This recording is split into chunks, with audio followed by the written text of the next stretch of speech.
भाई मान गोटे हरिबोल देवे माँ मान गोटे हरिबोल देवे बोले आनंद कंद भगवान की पंचो भागवत बसी पढ़ुथा पंचो भागवत बसी पढ़ुथा परम गुणे परम मात्रे बुद्धि सुधि निसमरुथा पंचो भागवत बसी पढ़ुथा पंचो भागवत बसी पढ़ुथा पढ़ुथा भागवत बसी पढ़ुथा पंचो भागवत बसी पढ़ुथा। ताले भगवान कृपार शरीर मिली आम प्रभुकर कथा शुणा से सुजोग ताले भगवान कथा हूँ अपूर्व दिव्य। भगवान विचार कले गोविंद भगवान गोविंद विचार कले कौन विचार कले कले आदि दशम स्कंदर रासपुंज अध्याय कथा भगवान पिता रात्रि शारदो फुल्ल मल्लिका विक्षरन्तुं मनश्चक्रे योग माया उपास्त्रितः। भगवान भगवान क्या कहते आमे प्रति जगह कहचे भगवान आजिकल से गोटे फैशन हो गला आज केते भगवान सब भागे अरे जहाँ को पाइले ताकू भगवान कर भगवान गोटे भगवान 10टा नुह जहाँ को देखले ताकू भगवान कर किए झाड़देला फुकीदेला से भगवान। तू भागवत रे भगवान कहा कह जाए भव शब्दर अर्थात ऐश्वर्य 6टा जिनिस जहाँ पाखे था भगवान बोले ऐश्वर्य समग्रस्य वीर्यस्य ऐश्वर्य जहाँ पाखे था ये भगवान ये शक्तिशाली समग्र से भगवान। तेणु आज गोविंद विचार कले कौन विचार कले ना आज रास करिया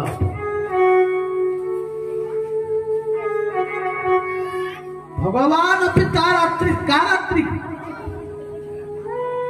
ब्रह्मा कर गोटे रात्रि चिंता कर रास कहले माने कौन रास कहले रसायना समाहार ये संसार जिते रस अच्छी जहां को ठारू ये समस्त रस उत्पत्ति से रसराज से गोविंद आज विचार कर कौन विचार कर ना गोपकुमारी मान को जो प्रतिज्ञा करथिले केबे प्रतिज्ञा करथिले जो आपण माने खुदुकुड़ी पूजा करछन झियो माने ए झियो माने कोन बा खुदुकुड़ी पूजा करथि जानछो अरे जो झियो माने कुमारी माने जो खुदुकुड़ी ओसावा मंगळा कर पूजा करछंती ना तोरे ओडिसा रे कहउछंती कन्या माने जो पूजा मंगळा कर उपासना करंती कहले कातायनी महामाई जो महामाई को उपासना करा जाए कौन को पे कहले हे कातायनी महामाई परम जोगेश्वरे तुही हे अंबिके आमर एकमात्र किए दरकार कृष्ण पाइबा अर्थात कन्या माने जो पूजा करती उत्तम पति पाया ये मंत्र कातायनी महामाये महायोगी नंदीश्वरे यही मंत्र यदि कुमारी माने उच्चारण करेंगे ताले उत्तम पति पाइबे। तेणु आज गोपी माने से जो व्रत करथिले आ सही व्रतर को प्रतिज्ञा को रक्षा करिया पाई शरद मास आसुची फास्ट आरंभ ना এই শরদ মাসে গোবিন্দ রাস করে মহারাস। আজ গোবিন্দ বিচার কଣ কলে গোবিন্দ বিচারিলে মনে আদর মনে রহে। গোবিন্দ গোবিন্দ গোবিন্দ প্রভু করুচি মকরন্দ। গোবিন্দ গোবিন্দ গোবিন্দ প্রভু করুচি মকরন্দ। ଆଉ ଥରେ ମୁଁ ଗୋଟିଏ କଥା କହିଦେଉଛି, ଏ ରାସ ପ୍ରସଙ୍ଗ କିଏ କୁହନ୍ତି ତ ସୁଜା ଭାବିବନି। ଶ୍ରୀମଦ ଭାଗବତର ସବୁଠୁ ଅତୀବ ଗୂଢ଼ ଏବଂ ଅତୀବ କହିଲେ କଷ୍ଟ ହଉଛି ଭାଗବତର ରାସ। ଏ ରାସ ପଞ୍ଚଅଧ୍ୟାୟ ଯୋଉ 5 ଅଧ୍ୟାୟ ଅଛି ନା, ଇଏ ହଉଛନ୍ତି ଭଗବାନଙ୍କର ହୃଦୟ। ଯେମିତି ଆମ ଶରୀରରେ କେତେ ଅଙ୍ଗ ପ୍ରତ୍ୟଙ୍ଗ ଅଛି, ଗୋଡ଼ ଅଛି, ଜଙ୍ଘ ଅଛି, ନାଭି ଅଛି, ଉଦର ଅସ୍ଥି, କଣ୍ଠ ଅଛି, ମୁଖ ଅଛି, ମସ୍ତକ ଅଛି, ଅଛି କି ନାହିଁ? ହଁ, ସମ୍ପୂର୍ଣ୍ଣ ଶରୀରରେ ଯେମିତି ଅଙ୍ଗ ପ୍ରତ୍ୟଙ୍ଗ ଅଛି, ଭାଗବତ ସାକ୍ଷାତ କୃଷ୍ଣ ବିଗ୍ରହ। ସ୍ୱୟଂ କୃଷ୍ଣ ବିଗ୍ରହରେ ଯୋଉ ବିଷୟରେ ରାସ ପଞ୍ଚଅଧ୍ୟାୟ ଯୋଉ ଦଶମ ସ୍କନ୍ଦ 5 ଅଧ୍ୟାୟ ଅଛନ୍ତି, ଯେ ସାକ୍ଷାତ ଗୋବିନ୍ଦଙ୍କର ହଉଛି ହୃଦୟ। 5ଟା ପ୍ରାଣ ଅଛି ନା, 5ଟା ପ୍ରାଣ ହଉଛନ୍ତି ରାସ ପଞ୍ଚଅଧ୍ୟାୟ। କିନ୍ତୁ ମନେ ରଖ, ରାସ ପଞ୍ଚଅଧ୍ୟାୟ ଶ୍ରବଣ କରିଲା ପୂର୍ବରୁ ଯେ ମୁଁ ଏତିକି କହିବାକୁ ଚାହୁଁଛି, ମନ ଭିତରେ କେବେ ହେଲେ ସଂଶୟ କରିବ ନାହିଁ। ତେଣୁ ସନ୍ଦେହ ଜାତ ହବନି। ପରୀକ୍ଷିତ ମହାରାଜକୁ ସୁଖଦେବ ଗୋସ୍ୱାମୀ କହିଲେ, ରାଜା ପରୀକ୍ଷିତ, ମୁଁ ତୁମକୁ ରାସ ପଞ୍ଚଅଧ୍ୟାୟ କଥା କହିବି। ଆଜି ଗୋବିନ୍ଦ ବିଚାର କଲେ, ଗୋବିନ୍ଦ ବିଚାରିଲେ ମନେ ଆଦର ବୃନ୍ଦାବନେ। গোবিন্দ গোবিন্দ গোবিন্দ প্রভু করুচি মকরন্দ। গোবিন্দ গোবিন্দ গোবিন্দ প্রভু করুচি মকরন্দ। ଗୋବିନ୍ଦ ବିଚାର କଲେ। ପରୀକ୍ଷିତ ମହାରାଜ ସୁଖଦେବ ଗୋସ୍ୱାମୀ କହୁଛନ୍ତି, ରାଜା ପରୀକ୍ଷିତ, ହେଲେ ଭଗବାନ ପିତା ରାତ୍ରି ଶରଦ ଫୁଲ୍ଲ ମଲ୍ଲିକା ବିକ୍ଷରନ୍ତୁ ମନଶ୍ଚକ୍ରେ ଯୋଗମୟା ଉପାତ୍ରିତା।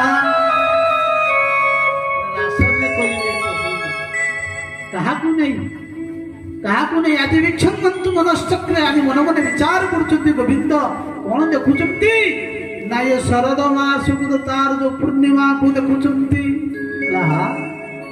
ଇଏ ଯେତେ ପୂର୍ଣ୍ଣିମା ଅଛନ୍ତି ନା, ଇଏ ସବୁଠୁ ଅତି ସୁନ୍ଦର ପୂର୍ଣ୍ଣିମା ହେଲା ଶାରଦ ପୂର୍ଣ୍ଣିମା।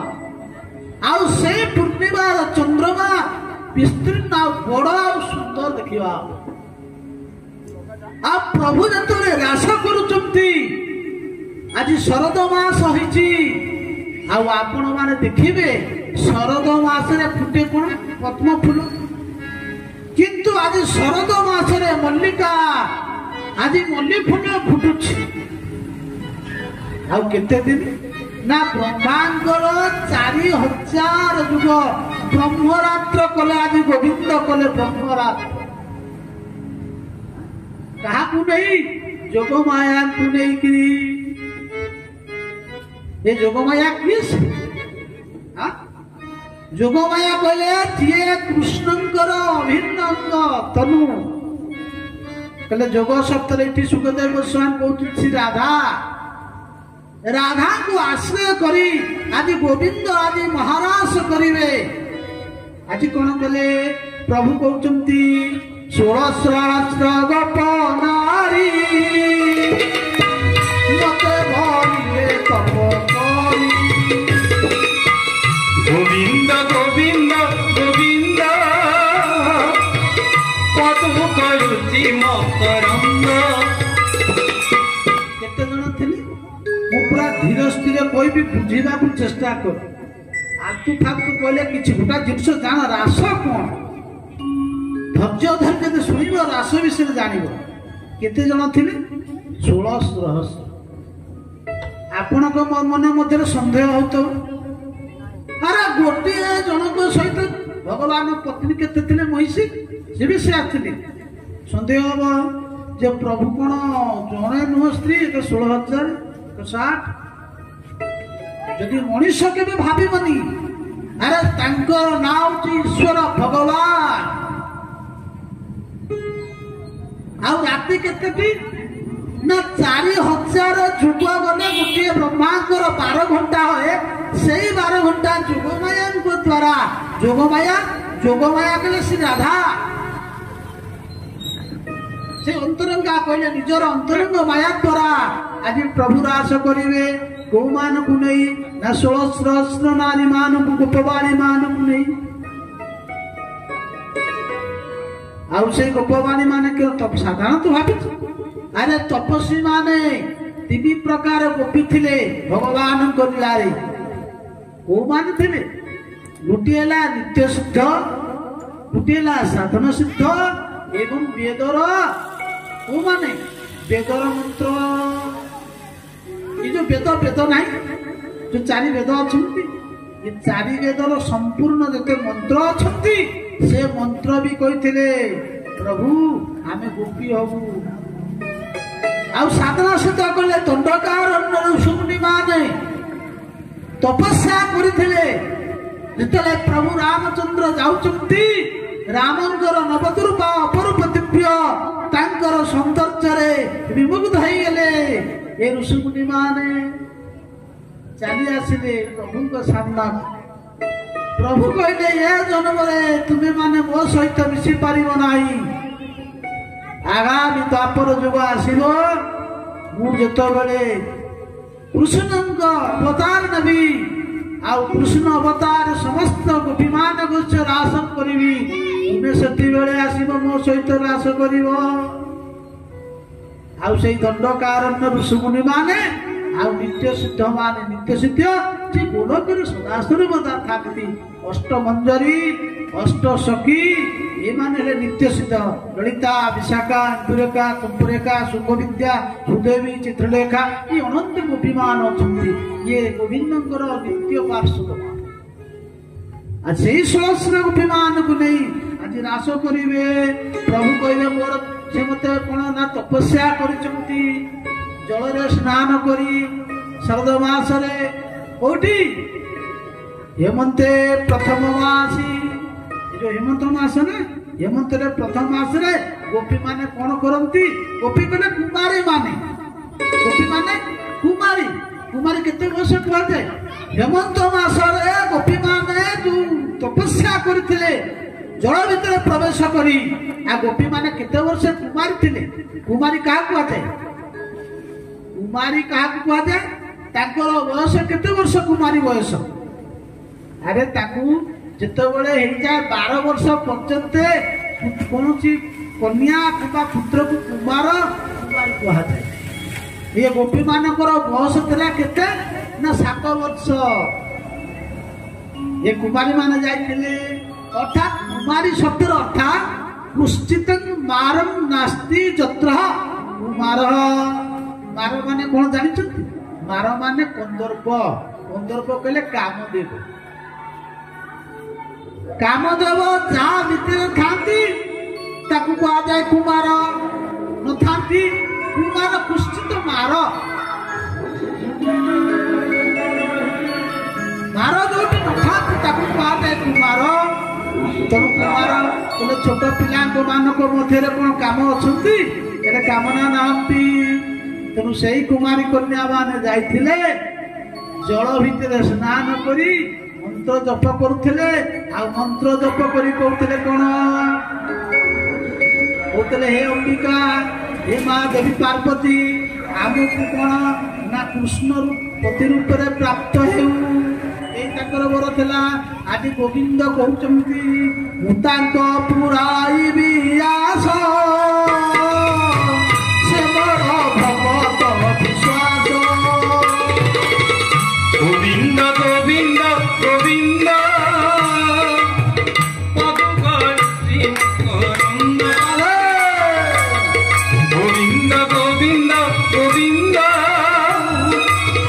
ପଦୁକଳୁଚି ମକରନ୍ଦ।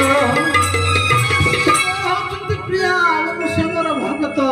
ମୁଁ ତାଙ୍କର ପ୍ରତିଜ୍ଞା କରିଛି। କଣ ପ୍ରତିଜ୍ଞା? ମୁଁ ବେଣୁ ଛୁଆଇଛି, ମୋ ଏ ବଂଶୀ ଛୁଆଇକିରି କହିଛି ଏ ଗୋପୀ ମାନେ ମୁଁ ତୁମକୁ ପ୍ରତିଜ୍ଞା କରି କହୁଛି ତୁମେ ସେଇ ଶାରଦ ମାସରେ ମୋ ସହିତ ମିଳନ ହବ। ସେଥିପାଇଁ କହୁଛନ୍ତି ଅନେକ ଜନ୍ମ ତପ କରି ଏବେ ହୋଇଲେ ଗୋପନାରୀ। ଗୋବିନ୍ଦ ଗୋବିନ୍ଦ ଗୋବିନ୍ଦ ପଦୁକଳୁଚି ମକରନ୍ଦ। ଗୋଟିଏ ଜନ୍ମ ନୁହେଁ କେତେ କେତେ ଜନ୍ମ ଯାଇଛି ଗୋପୀ ହବା ପାଇଁ। ଭଗବାନ ଶଙ୍କର ପହଞ୍ଚିଗଲେ ରାସରେ ଗୋପୀ ହବା ପାଇଁ ଜଗିଦେଲେ। କିଏ ସେ ନା ସଖୀ ମାନେ କହିଲେ ବାବା କୁଆଡେ ଆସିଛ? କହିଲେ ମୁଁ ରାସରେ ଟିକେ ଯୋଗ ଦେବି। କହିଲେ ଇଏ ଦାଢି ଛାଡିକିରି ଇଏ ତ୍ରିଶୂଳ ଧରିକିରି ଆସିଲେ ଚଳିବ ନାହିଁ ନା। ଆଚ୍ଛା ତାର ରାସରେ ମୁଁ କଣ କରିବି ନା ତୁମେ ଗୋପୀ ହେଲେ ଆସିବ ଏ ରାସ ମଣ୍ଡଳକୁ। କହିଲେ ଆଚ୍ଛା ଗୋପୀ ହବା କହିଲେ କଣ କରିବାକୁ ପଡିବ ନା ତୁମେ ଆମ ବାଗିଆ ଏମିତି ଲୁଗା ପିନ୍ଧିବ, ଷୋଡ଼ଶ ସିଙ୍ଗାର ହବ, ତାହେଲେ ଆସିଲେ ତୁମେ ମଣ୍ଡଳରେ ପ୍ରବେଶ କରିବ। ଭଗବାନ ଶଙ୍କର କଣ କଲେ? ଦୌଡ଼ି ଦୌଡ଼ି ଗଲେ। ଗୋପୀ ମାନେ ଯୋଉ କୃଷ୍ଣକୁ ପାଇବା ପାଇଁ କାନ୍ଦିଥିଲେ ଆଉ କାନ୍ଦି କାନ୍ଦିକିରି ତାଙ୍କ ଚକ୍ଷୁରୁ ଯୋଉ ଲୁହ ପଡିଥିଲା ସେଇ ସରୋବର ହେଇଯାଇଥିଲା ମାନସ ସରୋବର। ସେଇ ସରୋବରରେ ଭଗବାନ ହର ହର ମହାଦେବ ମହାଦେବ ସ୍ନାନ କରି ଗୋପୀ ହେଇଗଲେ। ଆଉ ଗୋପୀ ହେଇକିରି ଆସିକିରି ରାସରେ ପହଞ୍ଚିଲେ। ଚିନ୍ତା କରନ୍ତୁ ଜଣେ ଋଷି ବସିକିରି ତପସ୍ୟା କରୁଛନ୍ତି। ପଚାରିଲେ ତୁମେ କିଏ? ନା ମୁଁ ହଉଛି 9 ସିଦ୍ଧି ମାନଙ୍କ ମଧ୍ୟରେ ଜଣେ ସିଦ୍ଧି। କହିଲେ ଆରେ ତୁମେ ତ ନବସିଦ୍ଧି, ତୁମେ କାହାକୁ ତପସ୍ୟା କରୁଛ? କହିଲେ ମୁଁ ଗୋପୀ ହବା ପାଇଁ ତପସ୍ୟା କରୁଛି।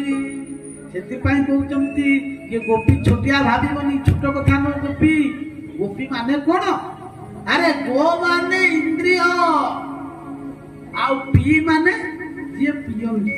ଇନ୍ଦ୍ରିୟ କହିଲେ ଯିଏ କାନରେ ଭଗବାନଙ୍କର କୃଷ୍ଣଙ୍କର କଥାକୁ ଭର ଭର କରି ପିଇ ଯାଆନ୍ତି ସିଏ ହଉଛି ପ୍ରକୃତରେ ଗୋପୀ। ଭୋଳାନନ୍ଦ କନ୍ଦ ଭଗବାନ କି ଜୟ।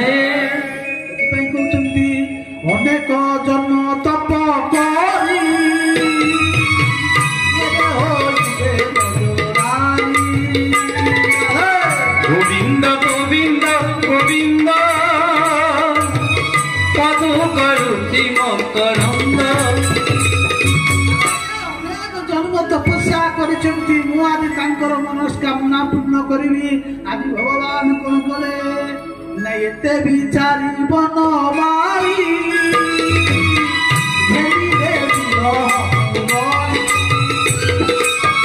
ଗୋବିନ୍ଦ ଗୋବିନ୍ଦ ଗୋବିନ୍ଦ ପଦୁକଳୁଚି ମକରନ୍ଦ। ହେଲେ କଣ ତାଙ୍କର ଯୋଉ ବଂଶୀ ଅଛନ୍ତି ମୁରଲୀ ଜାଣିଛନ୍ତି ଯୋଉ ବଂଶୀରେ ସେ ବଦାନ ଗାନ କରନ୍ତି ଆଜି ବଂଶୀ ନେଇଗଲେ। କାହିଁକି?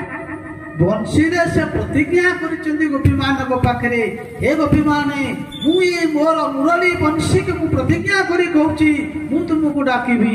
ଆଜି ବଂଶୀରେ ଡାକୁଛନ୍ତି। କହିଲେ ଜଗଉ କଳ ବାମ କିଷାନ। ଆଜି ଭଗବାନ ବଂଶୀ ନିଦାନ କରୁଛନ୍ତି। ହେଲେ ଆଜିର ବଂଶୀ ଟିକେ ଆଉ ଅଲଗା ପ୍ରକାର। ଭଗବାନ ବଂଶୀ ବଜାନ୍ତି।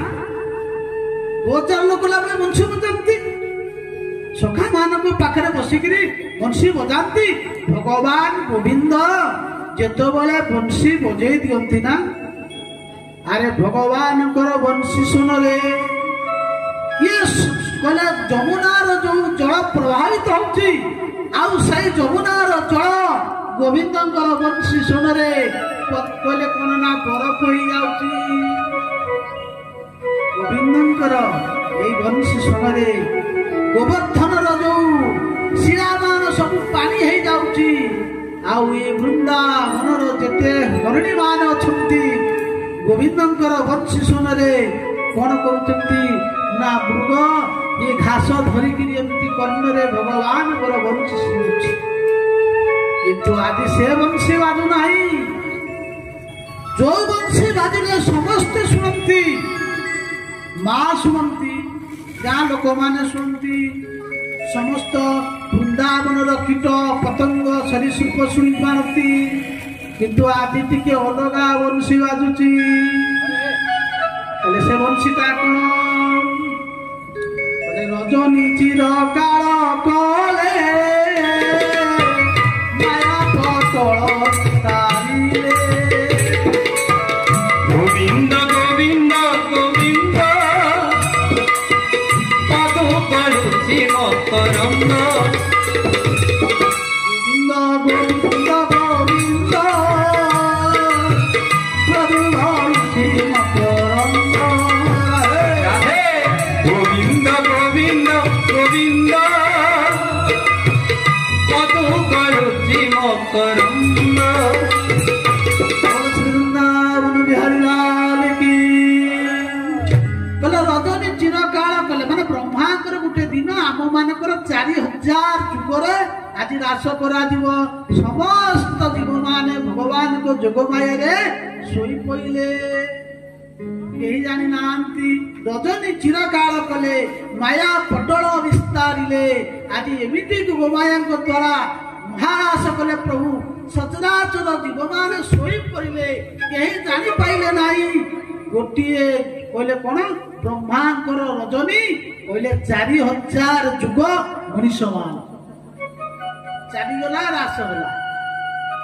ଆଉ ଭଗବାନ ଯେତେବେଳେ ନିଃଶବ୍ଦ ଗୀତଂ ତଦନଙ୍ଗ ବର୍ଦ୍ଧନଂ ପଦସ୍ତ୍ରୀଂ ଆଜି ଗୋବିନ୍ଦ ବଂଶୀ ବାଦନ କରୁଛନ୍ତି। ଯେତେବେଳେ ବଜେଇ ଦେଇଛନ୍ତି ସର୍ବଂ ମନୋହର ଭୂତ ହେ ରାଜା, ଆଜି ସର୍ବଂ ମନୋହର ନାହିଁ। ଆଜି ବଂଶୀଟା ଖାଲି ଗୋପୀମାନଙ୍କୁ ଶୁଭୁଛି, ଅନ୍ୟ କାହାକୁ ଆଜି ଶୁଭିଲା ନାହିଁ। ଯୋଉ ଗୋପୀମାନଙ୍କୁ ପ୍ରତିଜ୍ଞା କରିଥିଲେ ଯମୁନାରେ, ଆଜି ସେଇ ଗୋପୀମାନେ ସେଇ ଗୋପକୁମାରୀ ମାନଙ୍କୁ ଆଜି ଶୁଭିଲା।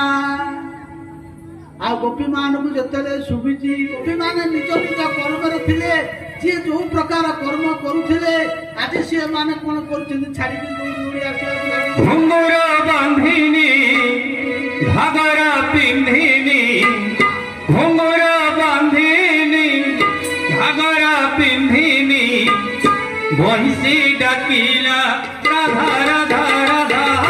লাগি রাধা কথা কথা সে রাধা, লাগি রাধা কথা কথা।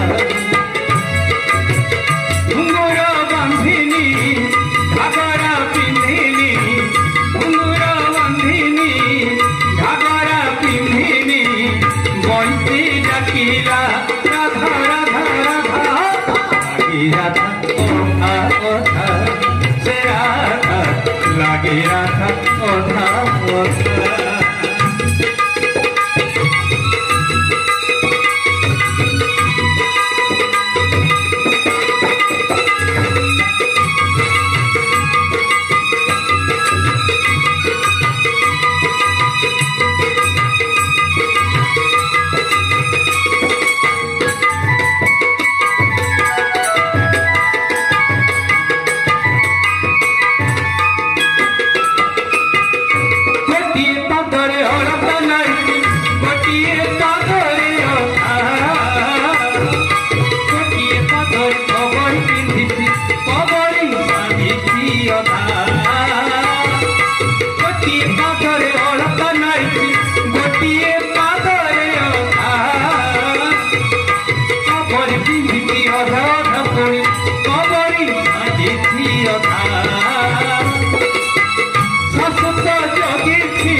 জগিছি কবাট খোলিছি কথা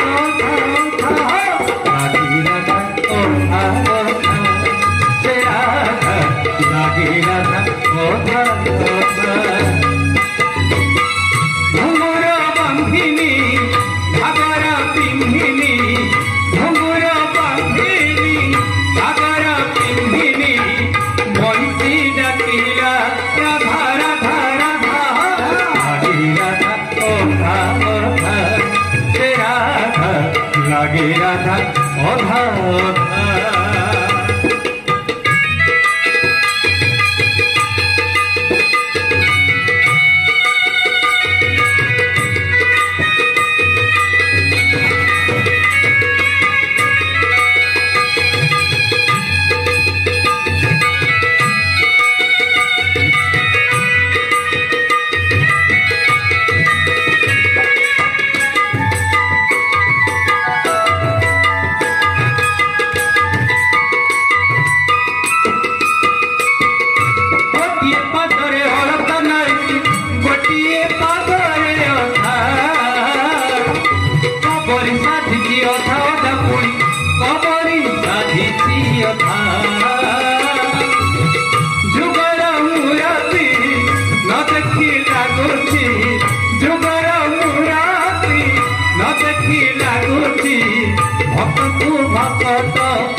शुणी रही पाले नहीं से जहाँ सब करते तरंगर सब थे आज समस्त को आज वंशी शुणुची गोपीवान समस्त कहते अरे अरे अरे ये क्यों वंशी ये श्याम सुंदर कर वंशी ना अरे मत से कहते ये गोपी मो सहित आस शारद मासरे आज से दिन तो नुह गोपी जो कर्म करते आज सब किसी छाड़ी गोपी मान आसुचंती गोपी भावुची से गोविंद मते एकमात्र डाकिचंती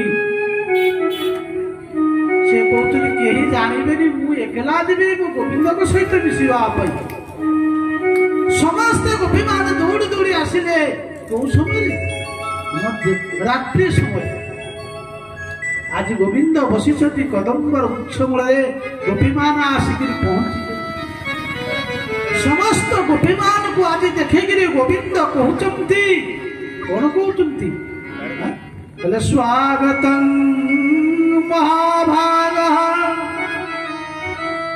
बोले स्वागतम स्वागतम ये महाभाग देखो भागवतर श्लोक सुखदेव गोस्वामी सुंदर कथा कहते गोपी मान आसी जिते भगवान कहते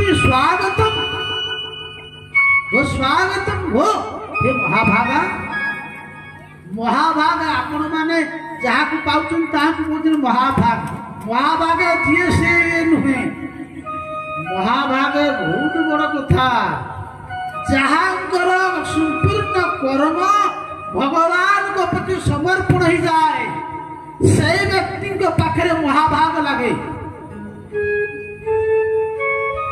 तो गोपी मानकर मन तन धन सबु श्याम सुंदर पाखे अमर आज गोविंद कहते बोले स्वागतम महाभाग प्रियंकी करवाणी प्रजस्यानमयं किमं पृथग्वत कारण स्वागत मु तुमको स्वागत करुची आस कौन पाई आसिल अरे ब्रजरे किसी अघटन घटिला कि अरे वृंदावन रे किसी अघटन घटी ब्रजरे कौन सी दैत्य मानक उत्पात है कि गोपी माने किसी कहना भगवान पुत्र कुछ हाँ ठीक अच्छे भल कल आसिल ठीक अच्छे मु जानी तुम आसीच कहीं जान तुम्हें मत बहुत भल पाओ भगवान कहते ଗୋପୀ ମାନେ ତୁମେ ମାନେ ମତେ ବହୁତ ଭଲ ପାଅ, ସେଥିପାଇଁ ତୁମେ ରାତି ଅଧରେ ପଳେଇ ଆଇଛ। ଭଲ କଲ, ଭଲ ପାଇଛ। ଭଲ ପାଇଲେ ଲୋକ ଆଉ କାହାକୁ ମାନନ୍ତି ନାହିଁ, ମାନନ୍ତି? ଆରେ ଭଲ ପାଇଲେ ଆଉ ବାପା ମା ଆଉ ଦେଖାଯାଏ। ବାପା ମା ଭଲ ପାଇବା କଣ? କଣ ଭଲ ପାଉଛେ? ଆମେ ମାନେ ଭଲ ପାଉଛେ, କଣଟା ଭଲ ପାଉଛେ?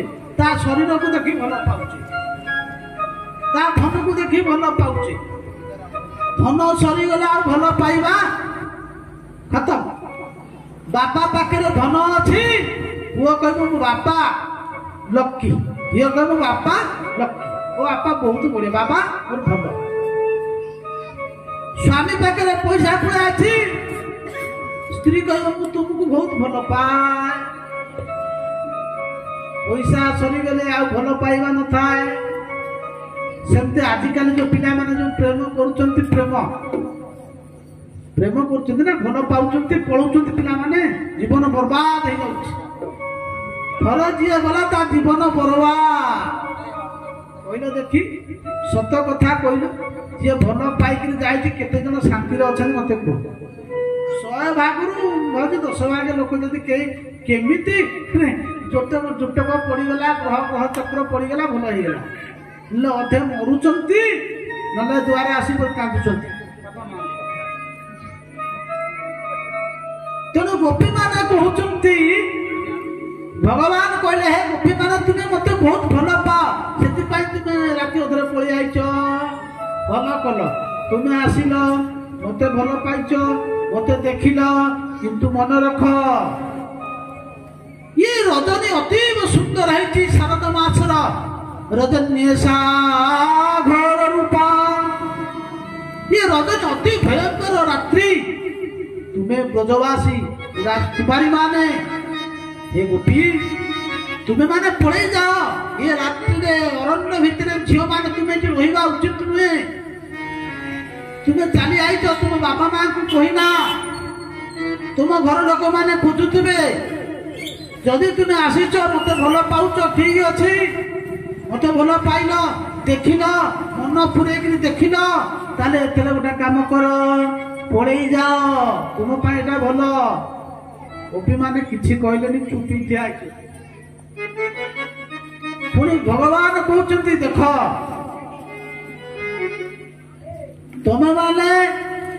तमे आसीच मो पाखु, जदि तुम मो पाखु आसिक जदि तुम आउ थरे गल, तुम स्वामी तुमको ग्रहण करिबेनी, घर लोक ग्रहण करिबे नाही। एते कथा जेतेबेले भगवान गोविंद कहिले, गोपी माने कौन कर नखर गोड़े मन मन हाथ धोब, ये कौन है? अरे आमको प्रतिज्ञा करी डाकी कहला, पुणी डाकिला, तेणु शुणी डाकिला, आमे आसिलु, अथच एबे कहूँ तुम्हें घर को पड़ा, आमे को मुहरा घर को जीवु? भगवान धर्मज्ञ आज भगवान बुझाउछंती, हे गोपी माने तुम्हें हूँ कुल स्त्री माने, तुम्हें चली आसीच, तुम स्वामी सेवा करवा कथा, स्वामी सेवा करवा पत्नी कर्तव्य, स्त्री मानकर धर्म हूँ स्वामी। मनुसंहिता कहते स्वामी कहले स्त्री कौन देवता उपासना कर आवश्यकता नहीं, तार स्वामी ही देवता। जदि स्वामी सेवा कला ठीक रूप से जदि सेवा करे, ताला कौन देवता उपासना करवा उचित नुहे। कहले हे गोपी माने तुम्हें बड़ भूल कर पकईच, तुम स्वामी की तुम्हें छाड़ी आसीच। देख धर्मशास्त्र एक कथा कहुई, कहले स्वामी जिते जहाँ था ना कहीं कौन ना कहते कौन ना दुशील दुर्भागा बुद्धा जड़रोग्या धनो पिबा पति स्त्री भी नहातव्य लोकेश्वर पातकी। स्वामी जा देखो धर्मज्ञ भगवान गोविंद बुझाउछंती, हे गोपी माने ଜଣେ ସ୍ତ୍ରୀର ଯଦି ତା ସ୍ୱାମୀ ଦୂଷିତ ହେଇଯାଏ, ଦୂଷିତ ମାନେ ଜାଣିଛ କଣ କହିଲ? ଦୂଷିତ ହେଇଯାଏ ମାନେ ଧରିନିଅ ଆପଣଙ୍କର ସ୍ୱାମୀ, ଆପଣ ଏତେ ସୁନ୍ଦର ଦେଖିବା ପାଇଁ, ନିରୋଗ, ପୁରା ମୃଦୁବାସୀ, ସତୀ, ଏତେ ଗୁଣ ଥିଲେ ମଧ୍ୟ ଯଦି ଆପଣଙ୍କର ସ୍ୱାମୀ ଆଉ କୋଉଠି ଯାଇକିରି କଣ କଲା, ସମ୍ପର୍କ ସ୍ଥାପନ କଲା, ସେ ଦୂଷିତ ହେଇଗଲା, ସେ ପୁରୁଷ ବି ଦୂଷିତ ହେଇଗଲା। ତଥାପି ଶାସ୍ତ୍ର କହୁଛନ୍ତି ଯେ ତଥାପି ସେ ସ୍ୱାମୀ ବୋଲାନନ୍ଦ କେନ୍ଦ୍ର ଭଗବାନ କି ଯେ ଆପଣ ଭାବିବେନି ସିଏ ଯାଉଛି ତ ମୁଁ କାହିଁକି ନ କରିବି, ମୁଁ ବି ସେୟା କରିବି, ବହୁତ ବଡ ଭୁଲ। ସେଥିପାଇଁ କହୁଛନ୍ତି କଣ ନା ଦୂଷିତ ଦୁର୍ଭାଗା ବୃଦ୍ଧା, ଯଦି ଦୁର୍ଭାଗ୍ୟ ଥାଏ, ଦୁର୍ଭାଗା ଭାଗ୍ୟ ଖରାପ, ରୋଜଗାର ନାହିଁ, ମାନେ କହିଲେ କେହି ତାକୁ ଭଲ ପାଆନ୍ତି ନାହିଁ, ଅସୁନ୍ଦର, ବିଭିନ୍ନ ପ୍ରକାର ଗୁଣ ଯଦି ଥାଏ ତଥାପି ସ୍ତ୍ରୀ ତାକୁ ତ୍ୟାଗ କରିବା ଉଚିତ ନୁହେଁ। ଯଦି ବୁଢା ହେଇଥାଏ, ଆଜିକାଲି କଣ କରାଉଛି ଜାଣିଛ? ଲୋକ ଆଉ ଗୁଣ ଦେଖୁନାହାନ୍ତି, ଘର ଦେଖୁନାହାନ୍ତି, ଆଜିକାଲି ଦେଖୁଛନ୍ତି ଆଗ ପିଲା ସେ ବର କେତେ ରୋଜଗାର କରୁଛି ଆଗ ଦେଖ। ସେ ଅସୁନ୍ଦର ହେଇଥାଉ, ସେ ମୋଟା ହେଇଥାଉ, ସେ ବୟସ କନ୍ୟା ଠାରୁ 15-20 ବର୍ଷ ବଡ ଥାଉ, ଆରେ ଗଭର୍ଣ୍ଣମେଣ୍ଟ ଚାକିରି କରୁଛି, କଣ ଚାକିରି କରୁଛି ନା ସରକାର ଚାକିରି କରୁଛି। ଦରମା କେତେ ନା ଦରମା ପାଉଛି 70,000। ଆରେ ଝିଅର ବୟସ କେତେ ନା ଝିଅର ବୟସ 22 ବର୍ଷ, ପୁଅର ବୟସ କେତେ ନା 45 ବର୍ଷ। ଯଦି ବାହାଘର ହେଇଗଲା, ସତ କଥା କହିଲ, ସେ ଝିଅ ଶାନ୍ତିରେ ତା ମନ ରହିବ କି? କଣ କରିବ? ବାପା ତ ବାହାର କରୁଛି, ଝିଅ ଟିକେ ଚଳେଇ ଦେ। ସିଏ ବି ସ୍ୱାମୀ, କହୁଥିଲେ ବୃଦ୍ଧା, କହିଲେ ବୁଢା ହେଲେ ବି ସେ ତମର ସ୍ୱାମୀ, ମନେ ରଖ। ଯଦି ଧନ ନାହିଁ, ନିର୍ଧନ, ରୋଗୀ, ଯଦି ରୋଗୀ ହେଇଗଲା ତଥାପି ତମର ସ୍ୱାମୀ, ଶାସ୍ତ୍ର କହୁଛି ତାକୁ ତ୍ୟାଗ କରିବ ନାହିଁ। ସତୀ ସ୍ତ୍ରୀ କେବେ ତାକୁ ତ୍ୟାଗ କରିବ ନାହିଁ। ସେଥିପାଇଁ କହୁଛନ୍ତି ପୂର୍ବେ ଅର୍ଜିଲା କର୍ମ ଘେରି ଯେ ଯାହା ସ୍ୱାମୀ ଗୋବିନ୍ଦ ଗୋବିନ୍ଦ ଗୋବିନ୍ଦ ପଟୁ କରୁଛି ମକରନ୍ଦ, ଗୋବିନ୍ଦ ଗୋବିନ୍ଦ ଗୋବିନ୍ଦ ପଟୁ କରୁଛି ମକରନ୍ଦ। ହଉଛି ଯୋଉ ବାହାଘର ଘର କରିବା, ଇଏ ସବୁ ମନମୁଖୀ ନୁହେଁ। ଇଏ ପୂର୍ବ ଅର୍ଜିଲା କର୍ମ ନେଇକିରି ଆମକୁ ମିଳିଛି। ଆମେ ଯାହା ଭଗବାନ କଥା କହୁଛନ୍ତି, କଣ କହୁଛନ୍ତି ନା କହୁଛନ୍ତି ପୂର୍ବେ ଅର୍ଜିଲା କର୍ମ ନେଇ ଯେ ଯାହା ସ୍ୱାମୀ ଗୋବିନ୍ଦ ଗୋବିନ୍ଦ ଗୋବିନ୍ଦ ପଟୁ କରୁଛି ମକରନ୍ଦ। କର୍ମ ଅନୁସାରେ ତମକୁ ଶରୀର, ତମ କର୍ମ ଅନୁସାରେ ତମକୁ ସବୁ ପ୍ରାପ୍ତ ହୋଇଛି। ଧନ, ଯୌବନ, ରୂପ, ଯେ କର୍ମ ଅନୁସାରେ। ଆପଣ ଭାବିଛନ୍ତି ମୁଁ ସୁନ୍ଦରିଆ ହେଇଛି, ନିଜ ନିଜକୁ ଭାବିବେ କଣ ସୁନ୍ଦରଟା ତମ ଗୁଣରୁ ହେଇଛି? ଆରେ ତୁମେ ପୂର୍ବ ଜନ୍ମରେ ସେମିତି କିଛି ସୁନ୍ଦର କାମ କଲ, ତମେ ସୁନ୍ଦରିଆ ହେଇକି ଜନ୍ମ ହେଲ। ଈଶ୍ୱରଙ୍କର କୃପା। ଯିଏ ନିଜକୁ ଅହଙ୍କାର କରେ, ନିଜର ରୂପରେ ଅଭିମାନ କରେ, ଭଗବାନ ତାକୁ ସୁପର୍ଣ୍ଣକା କରି ଦେଇଥାନ୍ତି। ସୁପର୍ଣ୍ଣକା କଣ ହେଇଥିଲା? ସୁପର୍ଣ୍ଣକା ସଜବାଜ ହେଇକିରି ଆସିଥିଲା। ଏକରେ ବିଧବା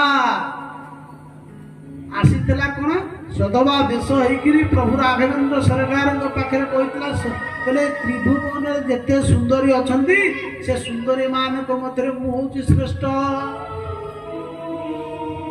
ଭଗବାନ ନିଜର ଅହଙ୍କାର, ଉପର ଅହଙ୍କାର ଆସିଥିଲା, ଭଗବାନ ଛେଦନ କରୁଥିଲେ। ଜନ୍ମ ହେଲା କୁକୁଜା ହେଇକିରି। ତେଣୁ କୁକୁଜା ଯୋଉମାନେ ରୂପର ଅହଙ୍କାର କରନ୍ତି, ମନେ ରଖ, भगवान ताकू कुरूप कर दियंती बोल आनंद कंद भगवान की तेणु पूर्व अर्जित कर्म नहीं जहाँ स्वामी को मिलई भगवान एक कथा कहते जदि से जते हुए असुंदर असुंदर हेले मध्य से तुम स्वामी ताकू छाड़ब ना कहते कौन पर पुरुषे रति होई नारी रमे देह गोविंद गोविंद गोविंद पदु करुचि मकरंद आजिकाली सरकार गोटे स्टाम्प काढ़ी दे संविधान गोटे कौन कराई ना गोटे नियम कानून कराई संविधान नियम कराई ना परकीय प्रीतिटा पाप नुहे बोल आनंद कंद भगवान की अच्छा कहला संविधान जदि एक कथा सुप्रीम कोर्ट कहला जे परकीय प्रीतिटा हूँ कौन ना एटा पाप अधर्म नुहे ताले या द्वारा कौन हम वर्ण संकर जात आ या द्वारा कौन दूषित नारी दूषित हो पुरुष कलुषित हो समाज रे यही प्रकार शासन चली वर्तमान शास्त्र कहते पर पुरुषे रति होई नारी रमे देह धरी गोविंद गोविंद गोविंद पदु करुचि मकरंद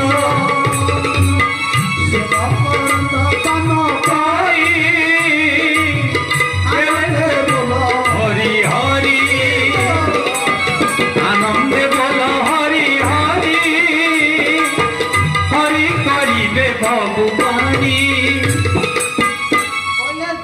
परकीय प्रीति करे परपुरुष जो नारी परपुरुष ग्रहण करे परपुरुष अन्य नारी ग्रहण करे ताले कौन है शास्त्र एक कथा भगवान स्वयं कहते उपदेश कहीं ना साक्षात धर्म साक्षात मुक्तिमंत धर्म भगवान गोविंद एक कथा कहते गोपी मान को बुझाउछंती जगत को शिक्षा दउछंती हे मनीष जहा कहूची सेवा कर जहा करुची ता कर नाही भगवान 1600 गोपी सहित कौन कौन महाराज कले तुम लोक भी कहते जदि तुम मन में प्रश्न होची ताले भगवान तो छोट शिशुटा आइले पुतना मारिदेले 7 वर्षर बालक अवस्था गोवर्धन टेकिले आपण माने आम मठर गिरिराज पूजा होची ना केमती छोटिया बालक गोटे 7 वर्षर बालक 7 कोश 7 3 21 किलोमीटर व्यापी विशाल गोटे पर्वत को अणसास पवन जो मेघ एते मुसुलधार वर्षा होता समय गोविंद आदि कौन करुदेले छत्र प्राय गिरी तरी डाकती प्रभु गोविंद गोविंद गोविंद पदु करुचि मकरंद माने जल्दी छता देखिए छतु होता है गाँ मानक छोट छोट पिला कौन करती छतुटा उठे टेकी दिखती भगवान गोविंद सेया करते तुम कर देखिया भगवान तो गोटे पहाड़ टेकी तुम गोटे माकड़ा पथरटा को एमती काणी आगे टेकी देकर गोटे मिनिट धरदेल ताले जदि भगवान 16,000 तुम 16,35,000 स्त्री सहित तुम मिसी जाओ पाप लगे ना सर्वदा भगवान कहती मु जहा कहूँ तुम्हें ताकू पालन कर मु जहा करी तुम्हें कर नाही से भगवान कहले ताहार नांचु कलेश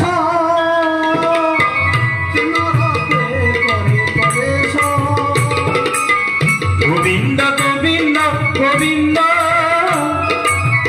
पदु करुचि मकरंद ताले नरकटा जीवा थय मन रखी था जान प्रथम नरक 28 प्रकार नरक वर्णना कराई ना कोठी कोठी नरक कथा भागवत जो माने पढ़ी थे अच्छा कहले श्रीमद ओडिया भागवत रे सुखदेव गोस्वामी राजा परीक्षित नरक कथा वर्णना करिछन को अध्याय को स्कंद रे नरक कथा पंचम स्कंद शेष अध्याय षष्ठ स्कंदर पूर्व अजामिल उपाख्यान पूर्व अध्याय नरक कथा सारा विश्व ब्रह्मांड कथा भूगोल खगोल एते गुण वर्णना कले शेष अध्याय कहले प्रभु नरकटा कोउटी की ता परिवर्ते सुखदेव गोस्वामी कहले नरकटा आमे सुनिछु खाली लोक कहते नरक गोटा अछि नरक फरक गोटा किछि ना बहुत लोक अछंती कहते नरक फरक गोटा किछि नाही ये एठी आमे जा भोगुछे एठी गोटा नरक ताले जदी एठी गोटा भोग नरक ताले खराब काम लोक करथुवा लोकटा काई भलरे मरि गेला ताले खराब काम करथला ताको दंड मिलवा कथा ये जन्म रे आसे कोन भलरे मरि गेला हाथ टकला सेंसुंडी ना नरकर कथा वर्णना करछन्ती कोठी ना सेठी पंचम स्कंद शेष अध्याय सुखदेव गोस्वामी कोठी ना पृथ्वीर दक्षिण दिग 69,000 योजन गले सूक्ष्म भावमय देश जोटी पितृ समान निवास करती से जगह हूँ नरकर जगह 28 प्रकार नरक कथा वर्णना कराई कौन कहले कौन अंधत्रामिष कुंभीपाक रौरवमुख दंदशुक लालवक्ष अयपान वज्रकंटक शार्मणी बैतरणी अनेक अनेक कहते कौन पर स्त्री अपत्य दे धन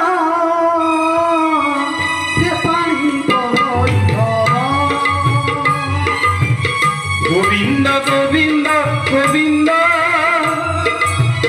कतु करुछि मकरंद परस्त्री हरण करे देखंतु परस्त्री जो माने हरण करती परस्त्री अपत्य धन जे प्राणी करई हरण से काल पासे बंदी होई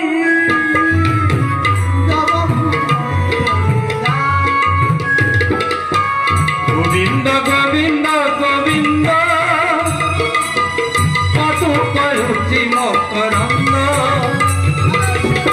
भुवन पुण्य कोटि ना अंधत्रामिष नामक नरक को पड़ियो जो माने परर धन नहीं जानती परर संपत्ति की जबरदस्ती नहीं जानती पर स्त्री हरण करती सेई मान को नहीं करी कहले कोटि अंधत्रामिष नरक रे पकई दियंती भगवान एक कथा कहले कहले देखो कहले कहार नाही सुखलेश नरक से जाई प्रवेश तेणु कहिबार उद्देश्य जदि ए काम करिवो विधवा होए जन्म सात तेनारी स्वामी अभोत गोविंद गोविंद गोविंद कतु करुछि मकरंद काम करिवो देखंतु बुढ़िया भागवत सुंदर भाव रे केमिति आदि जगन्नाथ को दासु संगता कहली हम मानक पई मां माने जो माने बुझी पारिबे नाही संस्कृत आनी ओडिया रे क्लियर भाव रे नवाकरी छंद रे सुंदर भाव रे कहि देले केमिति देखंतु महापुरुष माने जगत कल्याण पई देखिले तेनु ताहाको नाही सुखलेश नरके सुखलेश से जीवन रे केबे सुख हेई पारिबो नाही से नारी बा से पुरुष खाली नारी मानक पई कहा जायनी पुरुष मानक पई कहा जायछि आज गोपी मान को बुझेई देले भगवान कहले जेतले एक कथा बुझेइचंती गोपी मान कहले ओहो आ ये तो बड़ा पंडित अरे हमको उपदेश दउछ तुमे कहूच पर पुरुष ठीक अछि तम कथा रे आमे पूरा राजी तुमे कहिलो पर पुरुष रति ताने ठीक अछि अच्छा कहिलो पर का कहा जाए पर किए से प्रकृत स्वामी कहा कहा जाए अगर तुमने कह बहुत दृष्टांत बढ़िया कथा कहले ये जो आमे स्वामी आमे कहूचे ना ଇଏ ହଉଛି ସ୍ୱାମୀ କୋଉଥିରେ ସ୍ୱାମୀ? ଇଏ ହଉଛି ପଞ୍ଚଭୂତରେ ତିଆରି ଥିବା ସ୍ୱାମୀ। ଜଣେ ବ୍ରାହ୍ମଣ ଥିଲେ, ସତୀ ନାରୀ ଥିଲେ ଦମ୍ପତି। ଆଉ ସତୀ ନାରୀର କର୍ତ୍ତବ୍ୟ ହେଲା କଣ ଜାଣିଛ? ଦମ୍ପତି, ବ୍ରାହ୍ମଣ ଦମ୍ପତି ଜଣେ ସତୀ ସ୍ତ୍ରୀ। ସତୀ ସ୍ତ୍ରୀର କର୍ତ୍ତବ୍ୟ ହେଲା ସ୍ୱାମୀ ସୁଖରେ ସୁଖୀ, ସ୍ୱାମୀ ଦୁଃଖରେ ଦୁଃଖୀ। ସ୍ୱାମୀ ଶୋଇବେ, ତାଙ୍କର ସେବା କରିବା ହଉଛି କର୍ତ୍ତବ୍ୟ। ଆପଣ ମାନେ ସ୍ୱାମୀଙ୍କ ସେବା କରୁଛନ୍ତି ତ? ସ୍ୱାମୀଙ୍କର ସେବା କରୁଛନ୍ତି ତ? ହଁ କି ନାହିଁ? ହଁ, ଏତେ କଥା କୁହାଲା ନା, ସ୍ୱାମୀଙ୍କ ସେବା କରିବ। କାହିଁକି ଜାଣିଛ? ସ୍ୱୟଂ ନାରାୟଣଙ୍କର ସେବା କରନ୍ତି ଲକ୍ଷ୍ମୀ, ପାଦ ସେବା କରନ୍ତି। ତେଣୁ ଦମ୍ପତି, ବ୍ରାହ୍ମଣ ଦମ୍ପତି, ସତୀ ଥିଲେ ବ୍ରାହ୍ମଣୀ। ବ୍ରାହ୍ମଣ ଖାଇସାରିଲା ପରେ ବ୍ରାହ୍ମଣୀ ଖାଇବେ, ବ୍ରାହ୍ମଣ ଶୋଇ ସାରିଲା ପରେ ବ୍ରାହ୍ମଣୀ ଶୋଇବେ। ସବୁ କ୍ଷେତ୍ରରେ ତାଙ୍କର ସହଧର୍ମିଣୀ, ତାଙ୍କର ସେବା, ଆଉ ଅନ୍ୟ ଦେବତା ଉପାସନା କିଛି ନାହିଁ। ଆଉ ଆମେ ସତୀ, ଆମେ ସ୍ୱାମୀଙ୍କର ସେବା କରିବା, କେତେ ଉପବାସ କରିବା, ସବୁବେଳେ ସ୍ୱାମୀ ସହିତ ସବୁବେଳେ କଳ, ଏ କିଛି ଲାଭ ନାହିଁ। ଆଉ ସ୍ୱାମୀ ମାନଙ୍କୁ ବି ଗୋଟେ ନିୟମ କରିବାକୁ ପଡିବ। ତମେ ମାନେ ବି ମାନିବା ପଡିବ। ତମେ କହିବନି ମୁଁ ଯାହା କହିବି ସେ ପୁରା ବେଦ, ମୁଁ ମଧ୍ୟ ମାଂସ ଖାଇବି, ମୁଁ ଇଆଡେ ଯିବି, ସିଏ ମୋ କଥା ମାନି ଚଳିବ, ତୁମେ ବି ଦୋଷୀ। ତେଣୁ ଦମ୍ପତି ଦିନେ ବ୍ରାହ୍ମଣ କଣ କଲା ନା ବାହାରିଲା ତୀର୍ଥ କରି। ଗୋପୀ ମାନେ କଥା କହୁଛନ୍ତି ନା, କହିଲେ ଶ୍ୟାମ ସୁନ୍ଦର, ବ୍ରାହ୍ମଣ କହିଲା ମୁଁ ତୀର୍ଥ କରିଯିବି। ବ୍ରାହ୍ମଣୀ କହିଲା ପ୍ରାଣନାଥ, ଆପଣ ତୀର୍ଥ କରିଯିବେ, ମୁଁ କେମିତି ରହିବି? ମୁଁ ତ ଆପଣଙ୍କ ସେବା ବିନା ମୁଁ ରହିପାରିବି ନାହିଁ। ବ୍ରାହ୍ମଣ କହିଲା ଗୋଟେ କାମ କର, ତୁ ମୋର ଗୋଟେ ମାଟିର ପ୍ରତିମା ତିଆରି କରିଦେ, ଆଉ ସେଇ ପ୍ରତିମାରେ ମତେ ଭାବିକିରି ଯେମିତି ମୋର ସେବା କରୁଥିଲୁ ତୁ ସେଇ ପ୍ରକାର ସେବା କର। ସକାଳୁ ସକାଳୁ ତୁ ଗାଧେଇ ଦେବୁ, ପ୍ରସାଦ ଦେବୁ, ବାସ୍ ସେମିତି ସେବା। ବ୍ରାହ୍ମଣ ଚାଲିଗଲା। ବ୍ରାହ୍ମଣୀ କଣ କଲା ନା ପ୍ରତିଦିନ ସେବା କରି ଚାଲିଲା। ସମୟ ଆସିଲା, ଦିନେ ବ୍ରାହ୍ମଣୀ କଣ କରିଛି ନା ତା ସ୍ୱାମୀର ସେବା କରୁଛି। କଣ ସେବା? ପାଦ ସେବା କରୁଛି। ହେ ଶ୍ୟାମ ସୁନ୍ଦର, ସେଇ ସମୟରେ କବାଟ ଖଟଖଟ ହେଲା। ଶବ୍ଦ ହଉଛି, ଡାକୁଛି, ହେ ବ୍ରାହ୍ମଣୀ, ମୁଁ ତୁମର ସ୍ୱାମୀ ଆସିଗଲି, ତୁମେ କବାଟ ଖୋଲ। ହେ ଶ୍ୟାମ ସୁନ୍ଦର, ଏଥର ତୁମେ କୁହ। ଏ ବ୍ରାହ୍ମଣୀ କଣ କରିବ? ଏପଟରେ ସ୍ୱାମୀଙ୍କର ସେବା କରୁଛି, ଯୋଉ ମୂର୍ତ୍ତି କରିଥିଲେ ସ୍ୱାମୀ ଭାବିକିରି ତାର ସେବା କରୁଛି। ଯଦି ସେଇ ସେବାରୁ ସେ ଛାଡିଯାଏ ତାହେଲେ ତାର ସେବା ବିଘ୍ନ ହବ। তুমি এপটে স্বামী ডাকুছি, হে গোবিন্দ তুমি কুহ, তুমি তো ধর্মজ্ঞ, তুমি কুহ। ভগবান টিকে হসিদেলে। ভগবান কହୁଛନ୍ତି, হে ଗୋପୀ ମାନେ ତୁମେ ପ୍ରକୃତିରେ ଗୋଟି ଉଠାଛୁ ମୂର୍ଖ ମୂର୍ଖ ମୂର୍ଖ। ଗୋପୀ ମାନେ କହିଲେ, ଆରେ ଆମେ କଣ ମୂର୍ଖ? ନା ମୂର୍ଖ ନୁହେଁ, ଆ ପାଠଶାଠ ପଢିନା, ଆଉ ତୁମେ କଣ ଜାଣିବ? କହିଲେ, ଆରେ ତାର ତ ପ୍ରକୃତ ସ୍ୱାମୀ ଆସିଗଲା, ଆଉ ଇଏ ଯୋଉ ମାଟିର ପ୍ରତିମା ତିଆରି କରି ତାର ଯୋଉ ସେବା କରୁଛି, ଇଏ ମାଟିର ପ୍ରତିମା ପାଖରେ କାହିଁକି ସେବା କରିବ? ତାର ଯେତେବେଳେ ପ୍ରକୃତ ସ୍ୱାମୀ ଆସିଲା, ସେ ତା ସ୍ୱାମୀ ଆସିଲା, କବାଟ ଖୋଲିଦେବ। ଗୋପୀ ମାନେ ଯେତେବେଳେ ଏ କଥା ଶୁଣିଦେଲେ, ସମସ୍ତେ କଣ କଲେ? ତାଳି ମାରିବାକୁ ଲାଗିଲେ। ଫେରି ପରିକି ତାଳି ମାରିଲେ, କହିଲେ ସାବାସ୍, ଆରେ ଶ୍ୟାମ ସୁନ୍ଦର, ଆମେ ତ ତୁମ ମୁଖରୁ ଏଇ କଥା ଶୁଣିବାକୁ ବସୁଛୁ, ଏଇ କଥା ଜାଣିବାକୁ ଚାହୁଁଛୁ। କହିଲେ, ହେ ଶ୍ୟାମ ସୁନ୍ଦର, ତୁମେ ଠିକ କଥା କହିଲ। ଯେତେବେଳେ ତାର ପ୍ରକୃତ ସ୍ୱାମୀ ଆସି ପହଞ୍ଚିଗଲା, ତାହେଲେ ମାଟିର ଏ ପ୍ରତିମା ପାଖରେ ସିଏ କଣ ପାଇଁ ଧୂପଦୀପ ଲଗେଇବ? ଶ୍ୟାମ ସୁନ୍ଦର, ଇଏ ଯେତେ ଆମର ଯୋଉ ସ୍ୱାମୀ ଅଛନ୍ତି ନା, ये सबू स्वामी होची पंचभूतर स्वामी ये जन्मर आदि स्वामी आगामी जन्मर तुम्हें कार स्त्री तुम्हें कार पुत्र तुम्हें आउ कार कौन होइतब नाती नातनी होइतब अरे ये जन्म जे स्वामी मरीगले आग जन्म सी आउ कार स्त्री हम तुम्हें आउ कार मौसी ये जो कहना 7 जन्मर दुख 7 जन्म के स्वामी स्त्री रुहंती 7 जन्म विवाह हम किंतु 7 जन्म जड़े केबे ही पारिबो नाही गोपी माने तले कहितले प्रकृत स्वामी आसीगले बा प्रकृत स्वामी होचो तुमे ये जते स्वामी होचबी होचले माटीर स्वामी भगवान परीक्षा करतले भगवान प्रसन्न होई देखले धन्य धन्य गोपी माने हे गोपी माने मु जानिबा को चाहुथली प्रकृत रे तुमे माने मते केते भलो पाउचो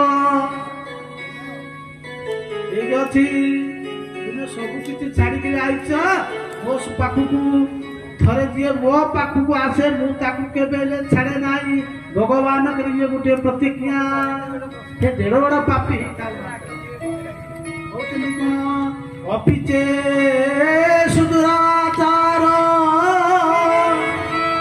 भजते मानन्य भा भगवान विचारे करते बोले डेढ़ बड़ा पापी खाना काई थरे जदि भगवान को पाखु जी आसे भगवान ताकू नहीं जानती भगवान सबले कहती जीव मोर हो कौन कहती आहे दीन बांधव मते आपण करियो आहे दीन बांधव मते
पार्टी भीतर पशुची काली परा कहती गोटे हुड़ हुड़ी नदेले आमको भल लगे ता माने कैलाश शिखरे रम्ये गौरी पृछति शंकरम ବ୍ରହ୍ମାଣ୍ଡ ଅଖିଳ ନାସ୍ତସ୍ତଂ ସୃଷ୍ଟି ସଂହାର କାରକ। ଯେ ସୃଷ୍ଟିର ମାଲିକ ସିଏ ବସିକିରି ଦେବୀ ପାର୍ବତୀକି କଥା କହିଥିଲେ। ଯେତେବେଳେ କହୁଥିଲେ ଦେବୀକି ଏଇ କଥା କହିଥିଲେ, ଦେବୀ ମୁଁ ଏ ଜାଗାରେ ବସିକିରି କହୁଛି ଯୋଉ ବ୍ରହ୍ମବାଣୀ କଥା ନା, ଖାଲି ତୁମେ କାନରେ ପୁରେଇକିରି ରଖିଲେ ହବ ନା। ବୋଲେ କଣ କରିବି ନା ମୁଁ କହିବି ବ୍ରହ୍ମବାଣୀ ଭାଗବତ କଥା ମୁଁ କହିବି, କିନ୍ତୁ ତମେ ମଝିରେ ମଝିରେ ଗୋଟାଏ ହୁଙ୍କାର ଶବ୍ଦ କରିବ। ଆଉ ଯେତେବେଳେ ତୁମେ ହୁଙ୍କାର ଶବ୍ଦ କରିବ ନା, ମୁଁ ଜାଣିବି ଦେବୀ ପାର୍ବତୀ ସବୁ ଶୁଣୁଛନ୍ତି। ଆଉ ତୁମେ ଯଦି ହୁଙ୍କାର ଶବ୍ଦ ନ କରିବ ତାହେଲେ ମୁଁ ଜାଣିବି ତୁମେ ଶୁଣୁନା। ଆଉ ଭାଗବତ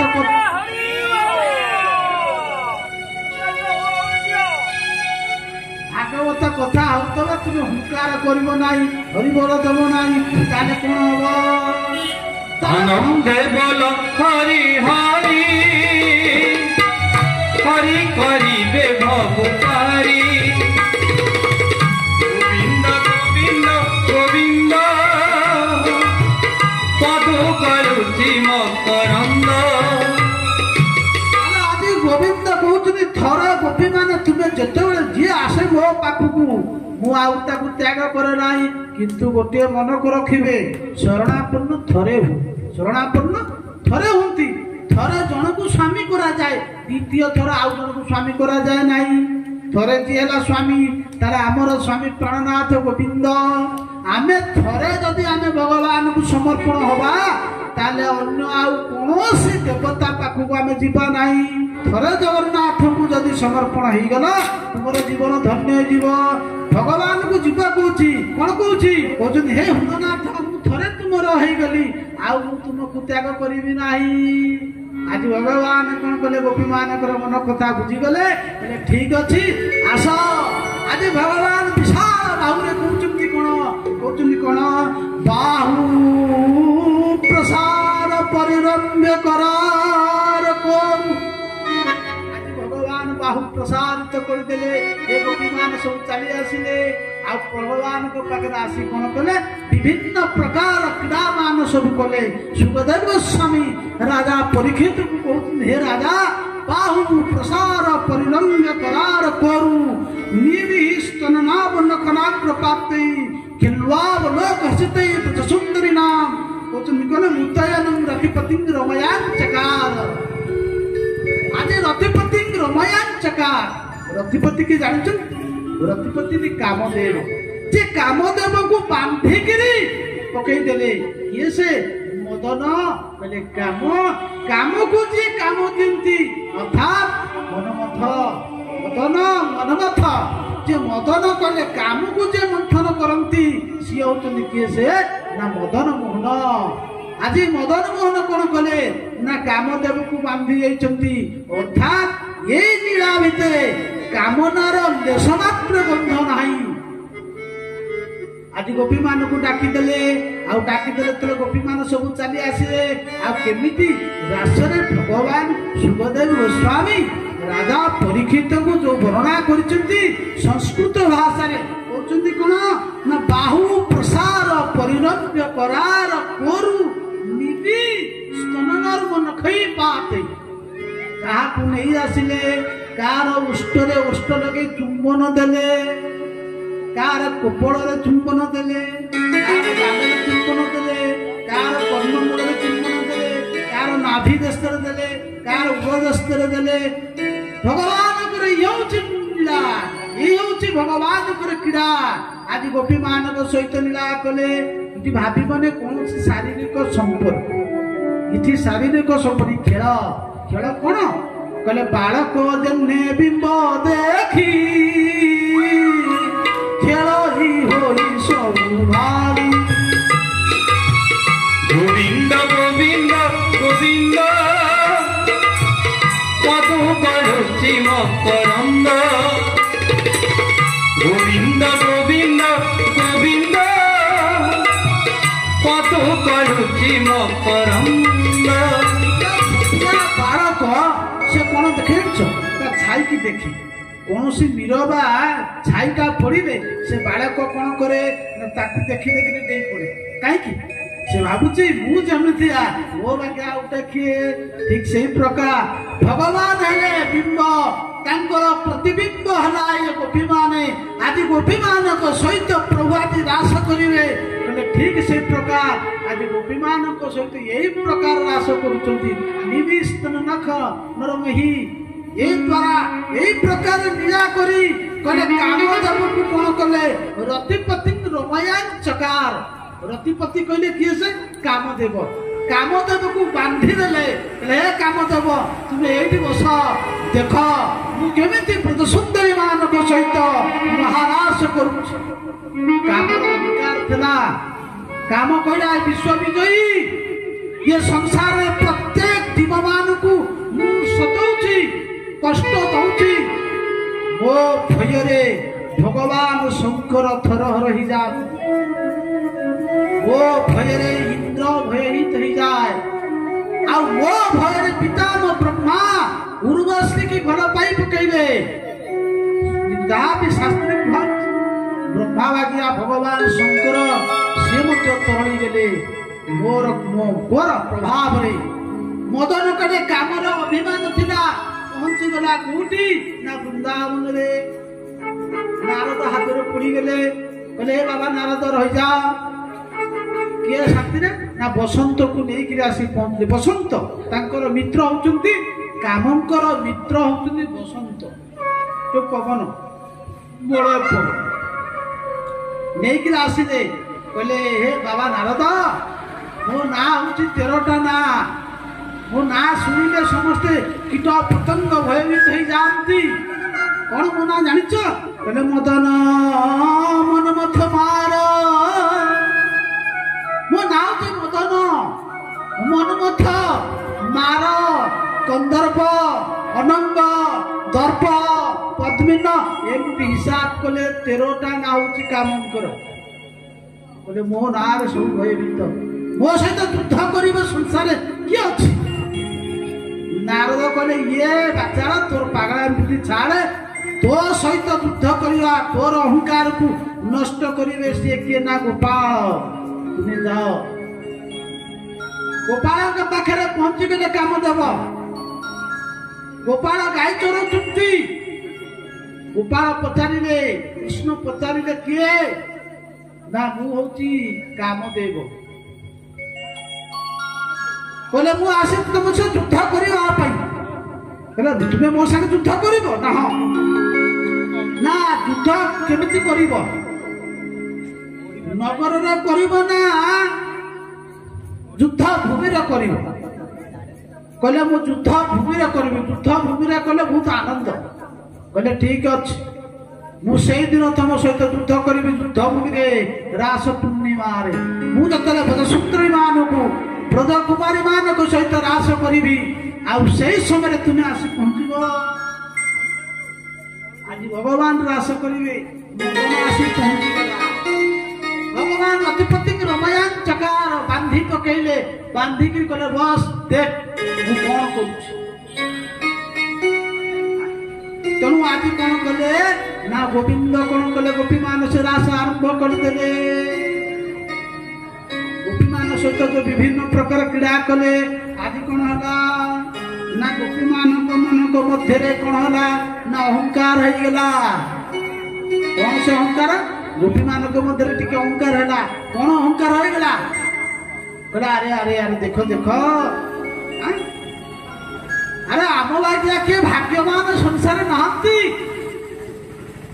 साधारण जीव टिके पाइले टिके अहंकार हो जाए ईश्वर को भूली जाए किंतु गोपी मानक मध्य टिके अहंकार हो गला आ से जो अहंकार टिके हो गला भगवान कहती मु कहार गर्व रही नहीं रखी नहीं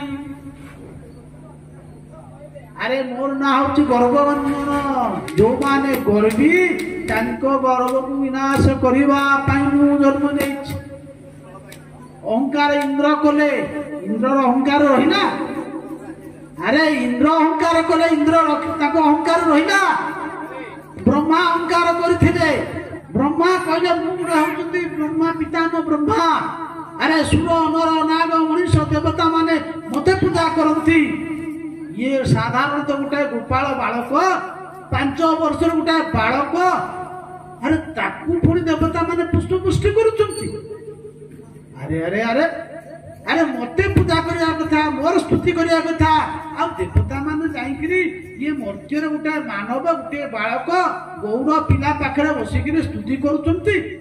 ଇଏ କିସା ଭଗବାନ, ଇଏ କଣ ଭଗବାନ? ଦେବତା ମାନେ ତ କହିଥିଲେ ଇଏ ହଉଛନ୍ତି ପୂର୍ଣ୍ଣ ବ୍ରହ୍ମ ଗୋବିନ୍ଦ। ବ୍ରହ୍ମା କହିଲେ ଆଚ୍ଛା ଯଦି ଗୋବିନ୍ଦ ତାହେଲେ ଟିକେ ମୁଁ ପରୀକ୍ଷା କରିଦେବି। ପରୀକ୍ଷା କରିବା ପାଇଁ ଯାଇଥିଲେ ବ୍ରହ୍ମା, ଆଉ ପରୀକ୍ଷାରେ କଣ ହେଲା? ଫେଲ ହେଇଗଲେ। ପରୀକ୍ଷା କୋଉମାନେ ଦିଅନ୍ତି?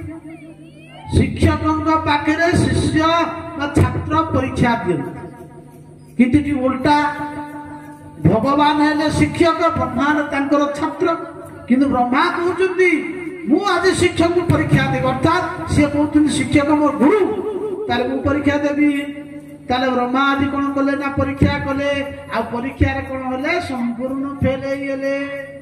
ବ୍ରହ୍ମାଙ୍କର ଯୋଉ ଅହଙ୍କାର ଥିଲା ଆଜି ସେ ଅହଙ୍କାର ବିନାଶ ହେଇଗଲା। ଆଜି ଗୋପୀ ମାନଙ୍କର ମଧ୍ୟ ସେଇଆ ହେଲା। ଗୋପୀ ମାନେ କହୁଛନ୍ତି ଦେଖ ଦେଖ, ଆରେ ଆରେ ଆମେ ମାନେ କେତେ ଭାଗ୍ୟବାନ। ଆରେ ଅନାଦି ପୁରୁଷ ଆଜି ସାକ୍ଷାତ ଗୋବିନ୍ଦ ଗୋଲକ ବିହାରୀ ଆଜି ଆମ ମାନଙ୍କର ପାଦ ସେବା କରୁଛନ୍ତି। ଭଗବାନ ଯେତେବେଳେ ଚାଷ କରୁଥିଲେ କାହାକୁ ପାଉଁଜି ପିନ୍ଧେଇ ଦଉଥିଲେ, କାହାକୁ ସିଙ୍ଗାର କରି ଦଉଥିଲେ, କାହାକୁ ସଜେଇ ଦଉଥିଲେ, କାହାର ବେଣୀ ବାନ୍ଧି ଦଉଥିଲେ, ଇଏ ସବୁ ଭଗବାନ କୃଷ୍ଣ କରୁଥିଲେ। ଆଉ ଗୋପୀ ମାନଙ୍କ ମଧ୍ୟରେ ଇଏ ଯୋଉ ଅହଙ୍କାର ହେଲା, ଦେଖ ଆମେ କେଡ଼େ ଭାଗ୍ୟବତୀ।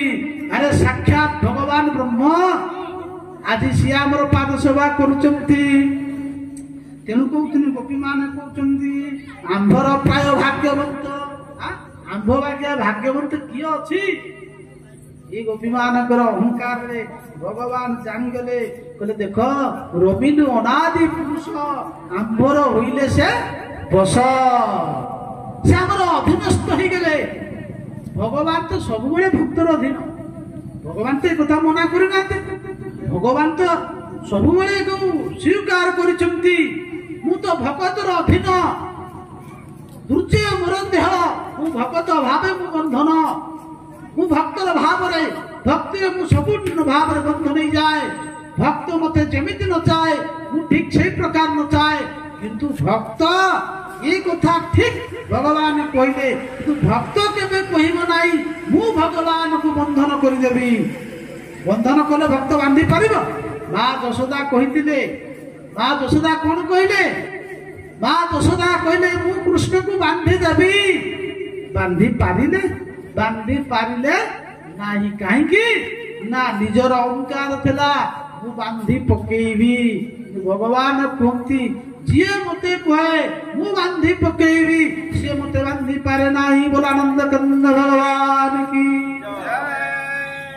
ତେଣୁ ଆଜି ଗୋପୀ ମାନଙ୍କର ଯୋଉ ଅହଙ୍କାର ହେଇଗଲା, ଭଗବାନ କହିଲେ ଆରେ ଆରେ ତାଙ୍କର ଅହଙ୍କାର ହେଇଗଲା, ଏ ଅହଙ୍କାରକୁ ବିନାଶ କରିବି। ବାସ୍ ଏ ଯୋଉ ରାସମଣ୍ଡଳ ଭିତରେ ଭଗବାନ ଗୋବିନ୍ଦ କଣ କଲେ ନା ଅନ୍ତର୍ଧାନ ହେଇଗଲେ। ବୋଲ ଆନନ୍ଦ କନ୍ଦ ଭଗବାନ କି। ଅନ୍ତର୍ଧାନ ହେଇଗଲେ। ଅନ୍ତର୍ଧାନ ମାନେ ଅନ୍ତର ଧାବତୀ, ତାଙ୍କ ଭିତରୁ ତାଙ୍କ ପାଖରେ ଥିଲେ, ଅର୍ଥାତ୍ ତାଙ୍କ ଠାରୁ ଟିକିଏ ଦୂରେଇ ଗଲେ। ଯେତେବେଳେ ତାଙ୍କ ପାଖରୁ ଦୂରେଇ ଗଲେ ସବୁ ଗୋପୀ ମାନେ କଣ କଲେ ନା ବାଉଳିଲେ। କୁଆଡେ ଗଲେ? କୁଆଡେ ଗଲେ? ଶ୍ୟାମ ସୁନ୍ଦର ଆମକୁ ଛାଡିକିରି କୁଆଡେ ଗଲେ? ଏ ଶ୍ୟାମ ସୁନ୍ଦର ତୁମେ ଆମକୁ ଛାଡିକିରି କୁଆଡେ ଚାଲିଗଲ? ଯେମିତି ମଣି ବିନା ଫଣିର ଦଶା ହେଇଥାଏ, ଯେମିତି ବିନ ଜଳକୁ ଛାଡିଦେଲେ ମତ୍ସ୍ୟ କଲେ ବିନ ଆଉ ରହିପାରେ ନାହିଁ। ଆଜି ଗୋପୀ ମାନଙ୍କର ସେଇ ଦଶା ହେଲା। ବିକଳରେ ବାତୁଳା ହେଇକିରି ବାଇଆ ହେଇକିରି ଏଣେ ତେଣେ ଖୋଜିଲେ, ହେ ଶ୍ୟାମ ସୁନ୍ଦର, ହେ ନଟନାଗର ଗୋବିନ୍ଦ ତୁମେ ଆମକୁ କାହିଁକି ଛାଡିଗଲ? ଏ ରାତି ଅଧରେ ଏ ଅବଳା ମାନଙ୍କୁ ତୁମେ କାହିଁକି ଛାଡିଗଲ? ଆମକୁ କଣ ଅପରାଧ କରୁ? ଗୋପୀ ମାନେ ବିଚାର କଲେ ଚାଲ ଚାଲ ଆମେ କୋଉଠୁ ଖୋଜିବା, କୁଞ୍ଜ ଭିତରେ ଗୋବିନ୍ଦ ଥିବେ।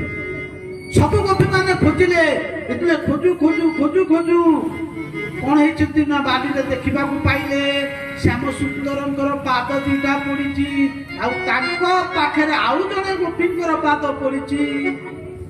ଗୋପୀ ମାନେ ବିଚାର କରୁଛନ୍ତି, ଆହା ହେ ଦୈବ, ଦେଖ ଦେଖ, ଆରେ 16,000 ଗୋପୀ ମାନଙ୍କ ମଧ୍ୟରେ ଗୋବିନ୍ଦ ସମସ୍ତଙ୍କୁ ଅନାଦାର କଲେ, ସମସ୍ତଙ୍କୁ ତ୍ୟାଗ କଲେ।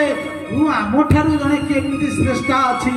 ଯୋଉ ଗୋପୀ କି ଗୋବିନ୍ଦ ତାଙ୍କୁ ସାଥିରେ ନେଇକିରି ଯାଇଛନ୍ତି, ସତରେ ସତରେ ସେ ଗୋପୀ ପ୍ରକୃତିରେ ଭାଗ୍ୟବତୀ। ନିଶ୍ଚିନ୍ତ ଆମଠାରୁ ସେ ଶ୍ରେଷ୍ଠ। ସେ ଆଉ କେହି ନୁହନ୍ତି, ସିଏ ଆଉ କେହି ନୁହନ୍ତି। ସିଏ ହଉଛନ୍ତି କିଏ ନା ଶ୍ରୀମତୀ ରାଧାରାଣୀ। ଭାଗବତ ମହାପୁରାଣରେ ରାଧାଙ୍କର ନାମ ନାହିଁ, ଏ କଥା ସମସ୍ତେ ଜାଣନ୍ତି, କିନ୍ତୁ ଅଛି। କିନ୍ତୁ ରାଧାଙ୍କର ନାମ ସଂକ୍ଷିପ୍ତ ଅଛି। କାହିଁକି ନାହିଁ ରାଧାଙ୍କର ନାମ? ଏଥିପାଇଁ ନାହିଁ, ରାଧାରାଣୀ ହଉଛନ୍ତି ଶ୍ରୀଳ ସୁଖଦେବ ଗୋସ୍ୱାମୀଙ୍କର ହଉଛନ୍ତି କଣ ନା ଗୁରୁ। ଶାସ୍ତ୍ର ଅନୁସାରେ ଗୁରୁ ନାମ ଆତ୍ମନାମ କହିଲେ ଗୁରୁଙ୍କର ନାମ, ନିଜର ନାମ, ନିଜ ବଡ ପିଲାଙ୍କର ନାମ, ଆଉ କୃପଣର ନାମ କେବେ ହେଲେ ଉଚ୍ଚାରଣ କରିବ ନାହିଁ। ଆତ୍ମା ନାମ, ଗୁରୁ ନାମ, କୃପଣ କହିଲେ ଆତ୍ମାଙ୍କର ନିଜର ନାଁ। ଯଦି କେହି ପଚାରେ ତୁମ ନାଁ କଣ, ତୁମ ସାଙ୍ଗ ସାଙ୍ଗ ଏ ମୋ ନାଁ ଅମୁକ, ନା ହଠାତ୍ କିନି କହିବ ନାହିଁ। ବାରମ୍ବାର ଆବଶ୍ୟକ ଯଦି ପଇଲା ତାହେଲେ କହିବା ଆଜ୍ଞା ମୋ ନାଁ ହଉଛି ଅମୁକ ଦାସ। ଯଦି ଗୁରୁଙ୍କର ନାମ ଯଦି କିଏ ପଚାରିଲା, ଆଚ୍ଛା ଭାଇ ତମ ଗୁରୁଦେବଙ୍କ ନାଁ କଣ? କିଛି ଲୋକ ଅଛନ୍ତି ଦୀକ୍ଷା ନେଇଛନ୍ତି କିନ୍ତୁ ଶିକ୍ଷା ନାହିଁ। ମୁଁ ପରା ସମ ଅମୁକ ବାବାର ଶିଷ୍ୟ। କଣ ନା ଅମୁକ ବାବାର ଶିଷ୍ୟ। ନାଁ ଧରିକିରି ଗୁରୁଙ୍କ ନାଁ କହିବେ। କହିଲେ ଗୁରୁର ନାଁ, ଗୁରୁ କହିଲେ ଶ୍ୱଶୁର, ଗୁରୁ କହିଲେ ଖାଲି ଗୁରୁଦେବ ନୁହେଁ, ଶ୍ୱଶୁର, ଗୁରୁଜନ, ଶ୍ୱଶୁର, ଶାଶୁ, ଦେଢୁଶୁର ଏମାନଙ୍କର ନାମ କେବେ ଉଚ୍ଚାରଣ କରିବ ନାହିଁ। ଗୁରୁ ନାମ, ଆତ୍ମନାମ, ଅତି କୃପଣ। ଯୋଉ କୃପଣ ଲୋକ ନାହାନ୍ତି, ଯୋଉ ମଳି ଟିକେ ଦବାକୁ କୁଣ୍ଠାବୋଧ କରନ୍ତି, କହିଲେ ସେ କୃପଣର ନାମ ଧରିବ ନାହିଁ। ଶାସ୍ତ୍ରରେ ଏକଥା କୁହାଯାଇଛି। ତେଣୁ ଆଜି ସୁଖଦେବ ଗୋସ୍ୱାମୀଙ୍କର ଗୁରୁ ହେଲେ ରାଧା। ତେଣୁ ସେ ରାଧାଙ୍କର ନାମ ଯଦି ଥରେ ନେବେ 6 ମାସ ପର୍ଯ୍ୟନ୍ତ ସମାଧିସ୍ଥ ହେଇଯିବ। ଯଦି 6 ମାସ ସମାଧି ହେବେ, ତାହେଲେ ରାଜା ପରୀକ୍ଷିତଙ୍କୁ କହୁଛନ୍ତି, ହେ ରାଜା ତୁମେ 7 ଦିନ ମଧ୍ୟରେ ମୃତ୍ୟୁବରଣ କରିବ, ମୁଁ ତୁମକୁ 7 ଦିନ ମଧ୍ୟରେ ଅଭୟତ୍ୱ ପ୍ରଦାନ କରିବି। ଆଉ ଯଦି ସୁଖଦେବ ଗୋସ୍ୱାମୀ ରାଧାଙ୍କର ନାଁ ନେଇଗଲେ ତ ସମାଧି ବସିଗଲେ, ଆଉ 7 ଦିନରେ ଭାଗବତ ସରିବେ କେତେବେଳେ? ରାଜାଙ୍କର ତ ମୃତ୍ୟୁ ହେଇଯିବ। ସେଥିପାଇଁ ସୁଖଦେବ ଗୋସ୍ୱାମୀ କଣ କରନ୍ତି ନା କ୍ୱଚିତ କ୍ୱଚିତ ଜାଗାରେ ଶ୍ରୀ ଶବ୍ଦ ପ୍ରୟୋଗ କରନ୍ତି। ଭାଗବତର ପ୍ରଥମ ମଙ୍ଗଳାଚରଣ କଣ କଲେ? କହିଲେ ସଚ୍ଚିଦାନନ୍ଦ ରୂପାୟ ବିଶ୍ୱୋତ୍ପତ୍ତ୍ୟାଦି ହେତବେ ତାପତ୍ରୟ ବିନାଶାୟ ଶ୍ରୀକୃଷ୍ଣାୟ ବୟଂ ନମଃ। କାହାକୁ ପ୍ରଣାମ କଲେ? ଶ୍ରୀ କଣ? ଶ୍ରୀକୃଷ୍ଣାୟ। ଶ୍ରୀ ଶବ୍ଦର ଅର୍ଥାତ୍ ଆମେ କହିବା ଶ୍ରୀ ମାନେ ହେଉଛନ୍ତି କିଏ? ଲକ୍ଷ୍ମୀ। ଆଚ୍ଛା ଲକ୍ଷ୍ମୀ କଣ କୃଷ୍ଣ ପାଖରେ ବସନ୍ତି? କେବେ ଦେଖିଛ? ଲକ୍ଷ୍ମୀ କେବେ ଦେଖିଛ କୃଷ୍ଣଙ୍କ ପାଖରେ ଅଛନ୍ତି? ଲକ୍ଷ୍ମୀ କୃଷ୍ଣଙ୍କ ପାଖରେ ନାହାନ୍ତି। ଲକ୍ଷ୍ମୀ ଥାନ୍ତି ଶ୍ରୀମନ୍ନାରାୟଣଙ୍କ ପାଖରେ। ତାହେଲେ ଏଠି ଶ୍ରୀ ଶବ୍ଦର ଅର୍ଥାତ୍ ରାଧା। ରାଧା ଶବ୍ଦ କହିଲେ ନାହିଁ, କହିଲେ ଶ୍ରୀକୃଷ୍ଣାୟ। ଶ୍ରୀୟା ସହିତ କୃଷ୍ଣ, ଶ୍ରୀଙ୍କ ସହିତ ରାଧାଙ୍କ ସହିତ କୃଷ୍ଣକୁ ବୟଂ ନମଃ। ହେ ନୈମିଷାରଣ୍ୟ ଋଷି ମୁନି ମାନେ ଆମ୍ଭେ ରାଧା କୃଷ୍ଣକୁ ପ୍ରଣାମ କରୁଛେ। ତେଣୁ ସବୁ ଜାଗାରେ ଶ୍ରୀ କ୍ୱଚିତ ଗୋପୀ ଏଇ ମାନଙ୍କ ଜାଗାରେ ରାଧାଙ୍କ ନାମ ନିଆଯାଇଛି। ଅର୍ଥାତ୍ ଦଶମ ସ୍କନ୍ଧରେ କୁହାଯାଇଛି, এই শ্লোকের কুহাইছি অনয়ারাধিতং পুনঃ গোবিন্দ জন্মভিয়ায়।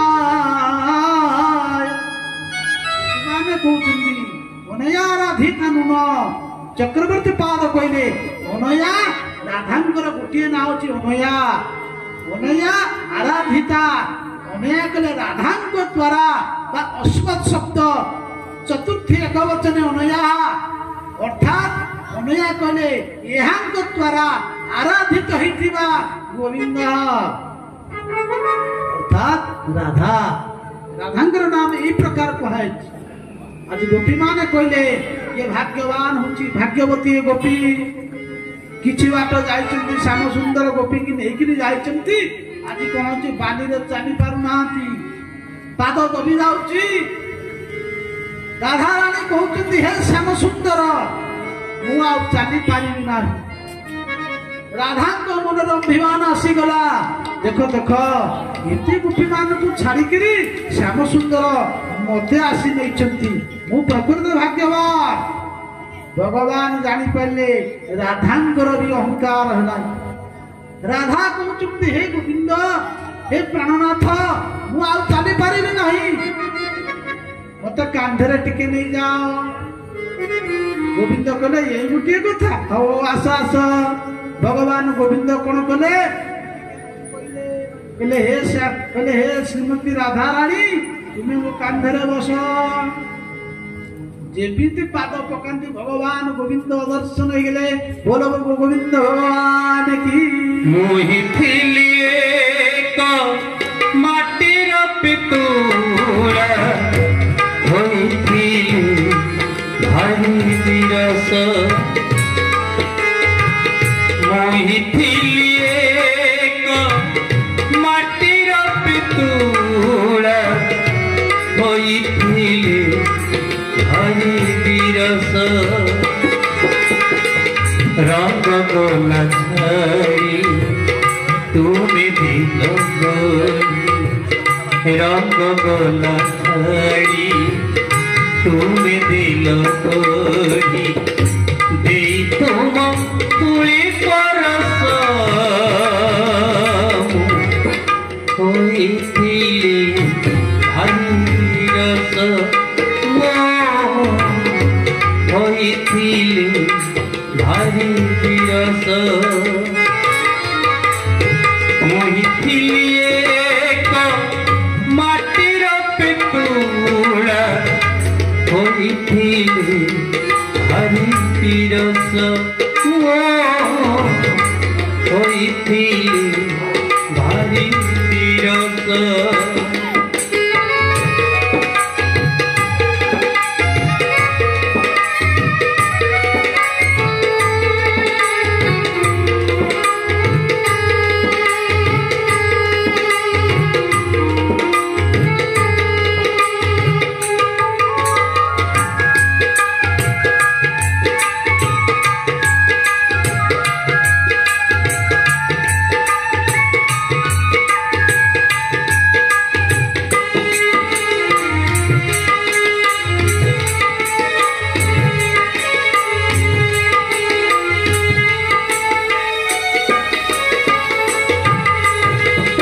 অঙ্গে অঙ্গে মোর রঙ্গ ভরিছিল বসন ভূষণ পিঁধিছিল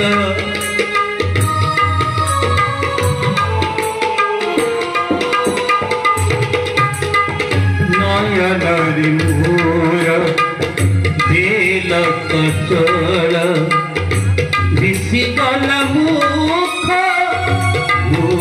মুচল পুনরূপে কল প্রকাশ হইଥିଲି ভারি বিরস হইଥିଲେ ভারি বিরস মোহিଥିଲି ଏକ ମାଟିର ପିତୁଳା ହୋଇଥିଲେ ଭାରି ବିରସ ହୋଇଥିଲେ ଭାରି ବିରସ ହୋଇଥିଲେ ଭାରି ବିରସ। सच्चिदानंद भगवान की, वृंदावन बिहारी लाल की। आज गोपी माने जेतबेले राधा को छाड़ी कृष्ण चली गले, राधा दशा गोपी मान दशा सहित हो गला। ये गोपी माने खोजी खोजी आसिले कोठी ना गोपी माने देखिले राधा रानी की देखिले गोटा जगह बसी।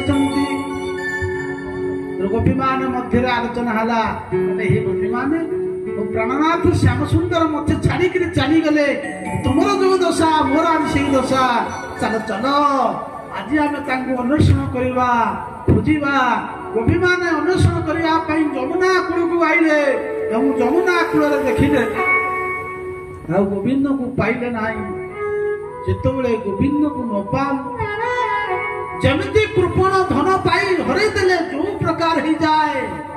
आज गोपी मानकर दशा ठीक से गोपी माने विचार कले आम कौन करवा।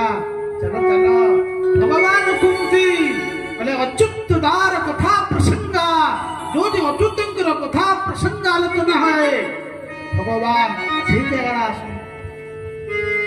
भगवान जो कृष्ण कथा है लीला कथा आलोचना हुए भगवान से जगह विद्यमान होता। गोपी माने कहले आमे सही कृष्ण कथा लीला को आमे वर्णना करवा। यमुना कूल गोपी माने जहा जहा गाइले ता हूँ गोपी गीत नाम रे इंदिरा छंदरे कनक मंजरी छंदरे ही गोपी गीत सुखदेव गोस्वामी राजा परीक्षित आमे समस्ते गोपी गीत गान कर। गोपी गीतर बहुत महात्म्य अच्छे।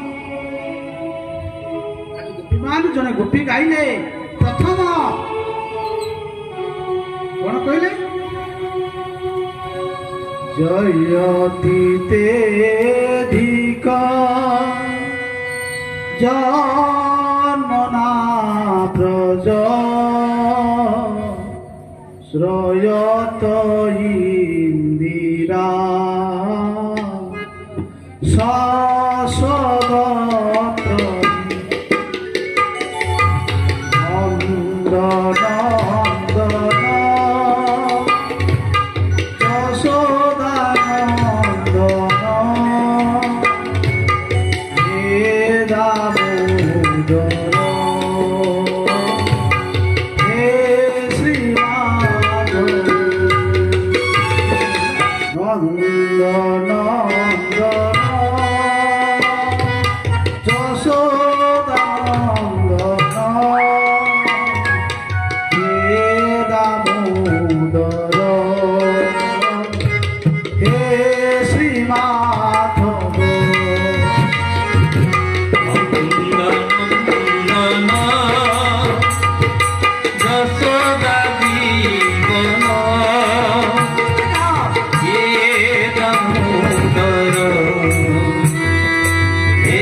जयति ते अधिकं जन्मना प्रजा श्वेत इंदिरा शश्वतत्र ही द्वैत दृश्यतां दिक्षुतावका स्तोई धृतास्तव विचिन्नते। इंद ए श्याम सुंदर तुम जतबेले ब्रजर जन्म हैला ना ये ब्रजधाम कौन हैला ना जयति ते अधिकं ब्रजर ब्रजवासी माने सब गरीब माने ये गोपाल माने से माने गरीब थिले ताको पाखे धन संपत्ति किछि नथला तांकर धन थिला ये गोमाता होछि तांकर संबळ तांकर धन। जेतेबेले हे गोविंद तुमे जेतेबेले ब्रजरे जन्म हैला जयति ते अधिकं जन्मना तुमे जेतेबेले ब्रजरे जन्म होई गला ना ये जो ब्रज अधिक के ना वैकुंठात अधिक जो वैकुंठ ना से वैकुंठ ठार अधिक हो गला ये ब्रज भूमिर महात्म्य। जयति तेधिका जन्मना ब्रज जयत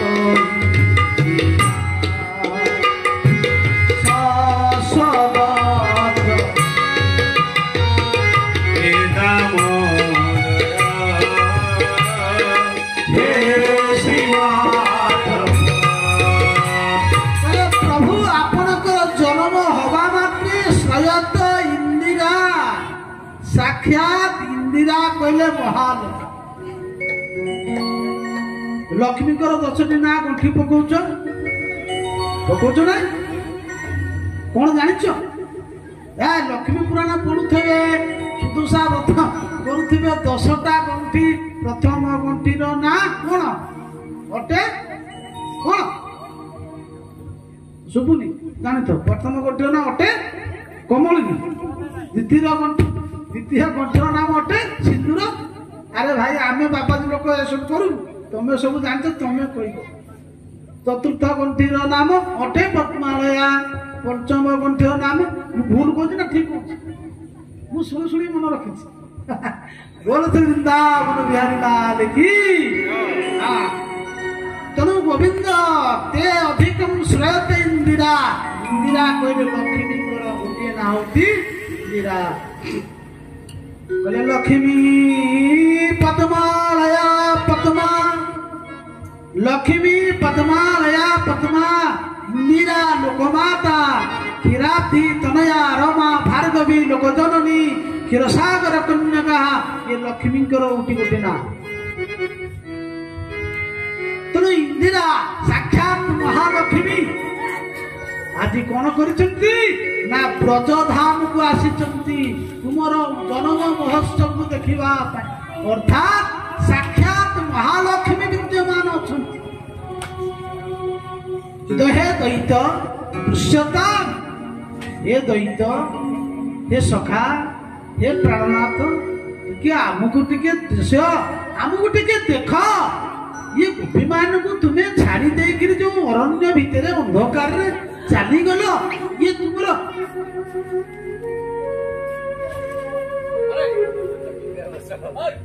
ये अरण्य भितर गोपी माने कहते हे श्याम सुंदर हे सखा हे दैत तुम्हें जो मत आमको छाड़ी चली गल टिके आमको देख दृश्यता पश्य तुम्हें आमको टिके देख।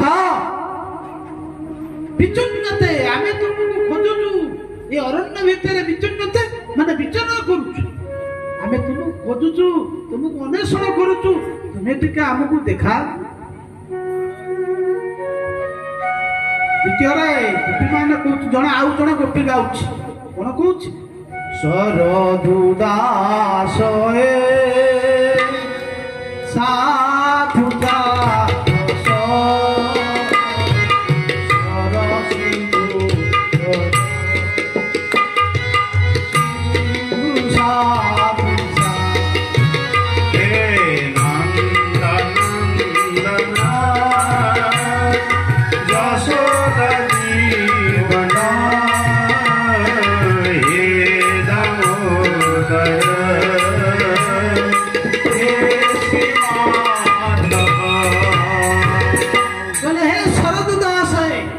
जेमिति शरद काल पद्मर मुख जेमिति शरद मासर पद्म प्रफुल्लित हो जाए हे शरद पंकज हे गोविंद तुमर मुख पद्म होची ठीक सही प्रकार शरद रे फुटिथिबा शरद मासरे फुटिथिबा पद्मर जेमिति वर्ण जेमिति सुकुमार जेमिति सुंदर हे शरदनाथ हे शरददास साधु जात देख आमुटु देख बोले हे सुरतनाथ हे शुष्क दासिका आमे तुमर दासी।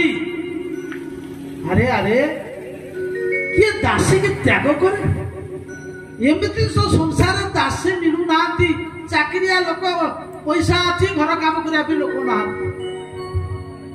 ये कहते आमे तुमर बिना मूल्य दासी आमे किछि चाहूना पैसा चाहूना धन चाहूना आम पाखे किसी दरकार नहीं हे शुष्क दासिका कहते कौन सुरथ नाथ ते शुष्क दासिका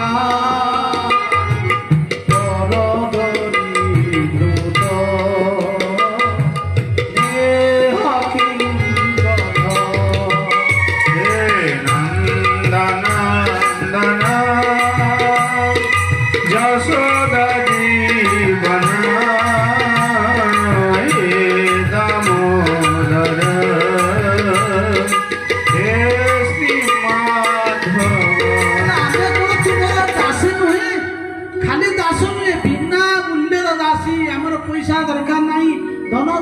ପାଇଁ ଆମେ ତୁମର ଦାସୀ। ହେ ବରଦ, ହେ ଶ୍ରେଷ୍ଠ ନିଘ୍ନତ, ଇଏ କଣ ହତ୍ୟା ସହିତ ସମାନ ନୁହେଁ? ଖାଲି କଣ ଅସ୍ତ୍ରରେ ମାଇଲେ ହତ୍ୟା, ଖାଲି କଣ ହାତରେ ବାଡେଇଲେ ହତ୍ୟା? ଇଏ ତୁମେ ଯୋଉ ବାଗିଆ କାମ କଲ ଏ ଅରଣ୍ୟ ଭିତରେ, ଏ ଗୋପୀ ମାନଙ୍କୁ, ନିର୍ମଳା ମାନଙ୍କୁ, ଏ ଅନ୍ଧକାର ରଜନୀରେ ତୁମେ ଆମକୁ ଛାଡିକିରି ଏକେଲା ଚାଲିଗଲ, ଇଏ କଣ ଗୋଟିଏ ହତ୍ୟା ନୁହେଁ? ବରଦ ନିଘ୍ନତ ନେହକିଂ ହତଃ। ହେ ବରଦ, ହେ ଶ୍ରେଷ୍ଠ, ତୁମେ ହଉଛ ଶ୍ରେଷ୍ଠ ଧର୍ମଜ୍ଞ। ତୁମେ କଣ ଭାବିଛ? ତୁମ ଖାଲି ଭାବିଛ ଅସ୍ତ୍ରରେ ଖାଲି ମାଇଲେ ହତ୍ୟା? ଇଏ କଣ ହତ୍ୟା ସହିତ ସମାନ ନୁହେଁ? ଆଉ ଯଦି ଏମିତି କରିବାରେ ଥିଲା, ଯଦି ଆମକୁ ଡାକିକିରି ଏ ଅନ୍ଧକାର ରଜନୀରେ ଛାଡିବାର ଥିଲା, ଯଦି ଆଜି ଆମକୁ ଏମିତି ମାରିବାର ଥିଲା, ଜଳେଇ ଜଳେଇ ମାରିବାର ଥିଲା, ତାହେଲେ ଆମକୁ ରଖିଥିଲ କାହିଁକି? ଭଗବାନ କହିଲେ କୋଉଠି ରଖିଲି? ନା ସେଇ ଜାଗାରେ ରଖିଥିଲେ। କୋଉଠି ରଖିଥିଲେ? ଦ୍ୱିତୀୟ ଶ୍ଲୋକ, ତୃତୀୟ ଶ୍ଲୋକରେ ଗୋପୀ ମାନେ କହୁଛନ୍ତି କଣ କହୁଛନ୍ତି? ନା ବିଷ ଜଲାପୟା ବ୍ୟାଳ ରାଜସା ବର୍ଷ ମାରୁତା ରୁତାନରା। ହେ ନନ୍ଦନନ୍ଦନ ଯଶୋଦୀ ତନ, ହେ ଦାମୋଦର, ହେ ଶ୍ରୀ ମାଧବ। ଯଦି ମାରିବାର ଥିଲା ସେଇଦିନ ମାରିଦେଲେନି। ଭଗବାନ କହିଲେ କୋଉଦିନ ମାରିଥାନ୍ତି? ନା ସେଇଦିନ ନା ବିଷ ଜଳରେ ଯେତେ କାଳିଅର ନାଗ ଯୋଉ ବିଷ ଥିଲା, ସେ ବିଷରେ 6 ଯୋଜନ ଉପରେ ଥିବା ପକ୍ଷୀ ମରି ଯାଉଥିଲା ଜଳିକିରି, ଯମୁନା କୂଳରେ ବୃକ୍ଷ ପୋଡିକିରି ଭସ୍ମ ହେଇଯାଉଥିଲା। ଆମେ ତ ସେ ଜଳ ପିଇକିରି ମରି ଯାଇଥାନ୍ତୁ, କାହିଁକି ତୁମେ ବିଷ ଜଲା ପାୟା, ଏ ବିଷ ଉତ୍କଟ ବିଷରୁ ତୁମେ କାହିଁକି ଆମକୁ ସେଦିନ ଏ ବ୍ରଜବାସୀ ମାନଙ୍କୁ ରକ୍ଷା କଲ? ଏ ଗୋବିନ୍ଦ କୁହ। କହିଲେ ସେତିକ ନୁହେଁ, ପୁଣି କହୁଛି ନା ବ୍ୟାଳ ରାକ୍ଷସା, ଇଏ ଅଘାସୁର ଯେତେବେଳେ ଆସିଲା ଆମକୁ ଗିଳିବା ପାଇଁ, ତୁମେ କାହିଁକି ଅଘାସୁର ମୁଖରୁ ଉଦ୍ଧାର କଲ? ଯେତେବେଳେ ଇନ୍ଦ୍ର ବର୍ଷା କଲା 7 ଦିନ ଧରିକିରି, ଏତେ ବଡ଼ ଭୟଙ୍କର ବର୍ଷାରୁ ତୁମେ ଆମକୁ ବ୍ରଜବାସୀ ଗୋପୀ ମାନେ, ଗୋପାଳ ମାନଙ୍କୁ, ଏ ଗୌର ମାନଙ୍କୁ କାହିଁ ରକ୍ଷା କଲ? ଆମ ତ ଇନ୍ଦ୍ର ସେଇଦିନ ମାରି ଦେଇଥାନ୍ତା। ଭଗବାନ କହିଲେ ମୁଁ କାହିଁ ତୁମକୁ ରକ୍ଷା କରିବି? ମୁଁ କାହିଁ ତୁମକୁ ରକ୍ଷା କରିବି? ନା ତୁମେ ରକ୍ଷା କରିବ? କହିଲେ ଆରେ ମୁଁ ତ ମୋ ବାବା ମାଙ୍କୁ ରକ୍ଷା କରିଥିଲି।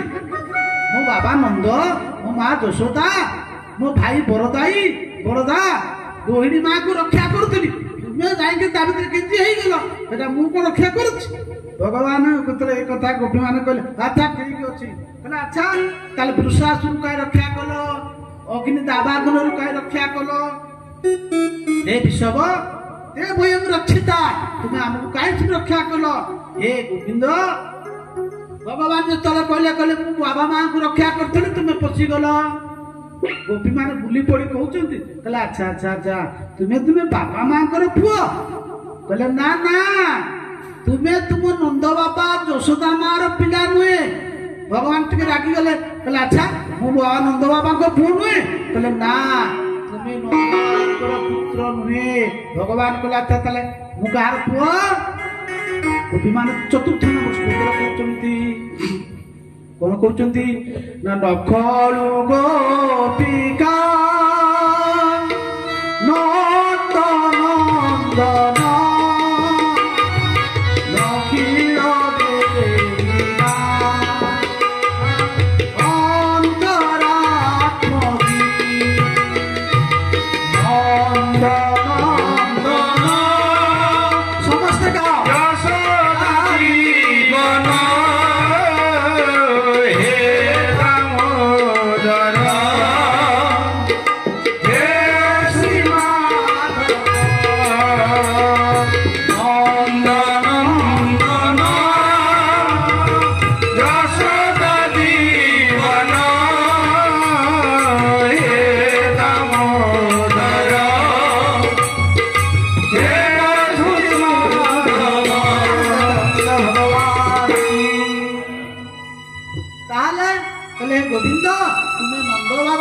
पुत्र नुहे ताले मु कहार पुत्र बोले नखड़ू गोपिका नंद नंदन ताले तुम्हें खाली भावुच तुम्हें गोपीकर यशोदा मांकर पुत्र बोले ना ताले कहार पुओ अखिल देहिनांतरात्मदि ये जेते देहधारी अछंती जेते जीव अछंती समस्तଙ୍କ ଭିତରେ ଥିବା अंतरात्मा होचे हे गोविंद तुम्हें भावुच खाली नंद बाबा यशोदा मैयाଙ୍କର ना बोले अखिल देहिना ये सारा संसार रे जेते देहधारी जेते देही अछ तांक भितर देही बोले परमात्मा तुम्हें होच साक्षात विखन साक्षी तो तुम्हें भावुच नंद बाबा को रक्षा करने गोवर्धन टेकी देल आम पशि गलु बोले ना ताले कौन ना विखन साक्षी तो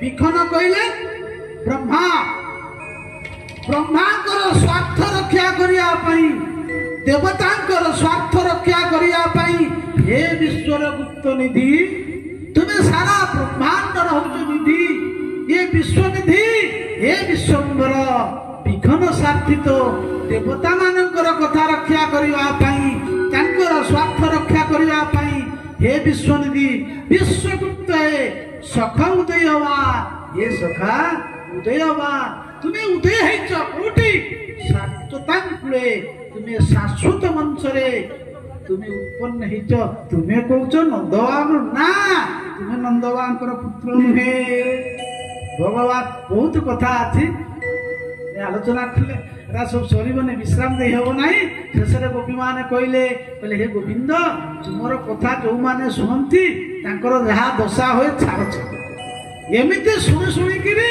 लोक घर बाल छाड़ी बाबा देही जाए कौन हंती भगवान कथार एमती महात्म्य जी शुणव सी घर छाड़ी बाबा देही जीव कहले कौन तप कथा तप्त जीवन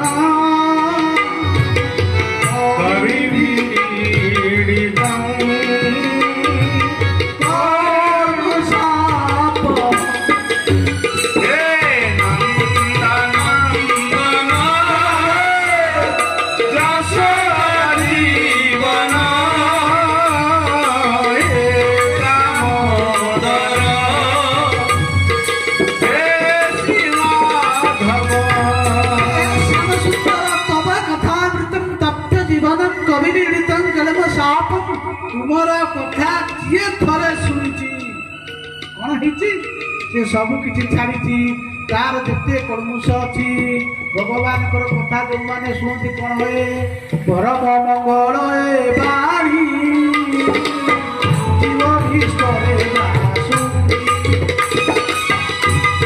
गोविंद गोविंद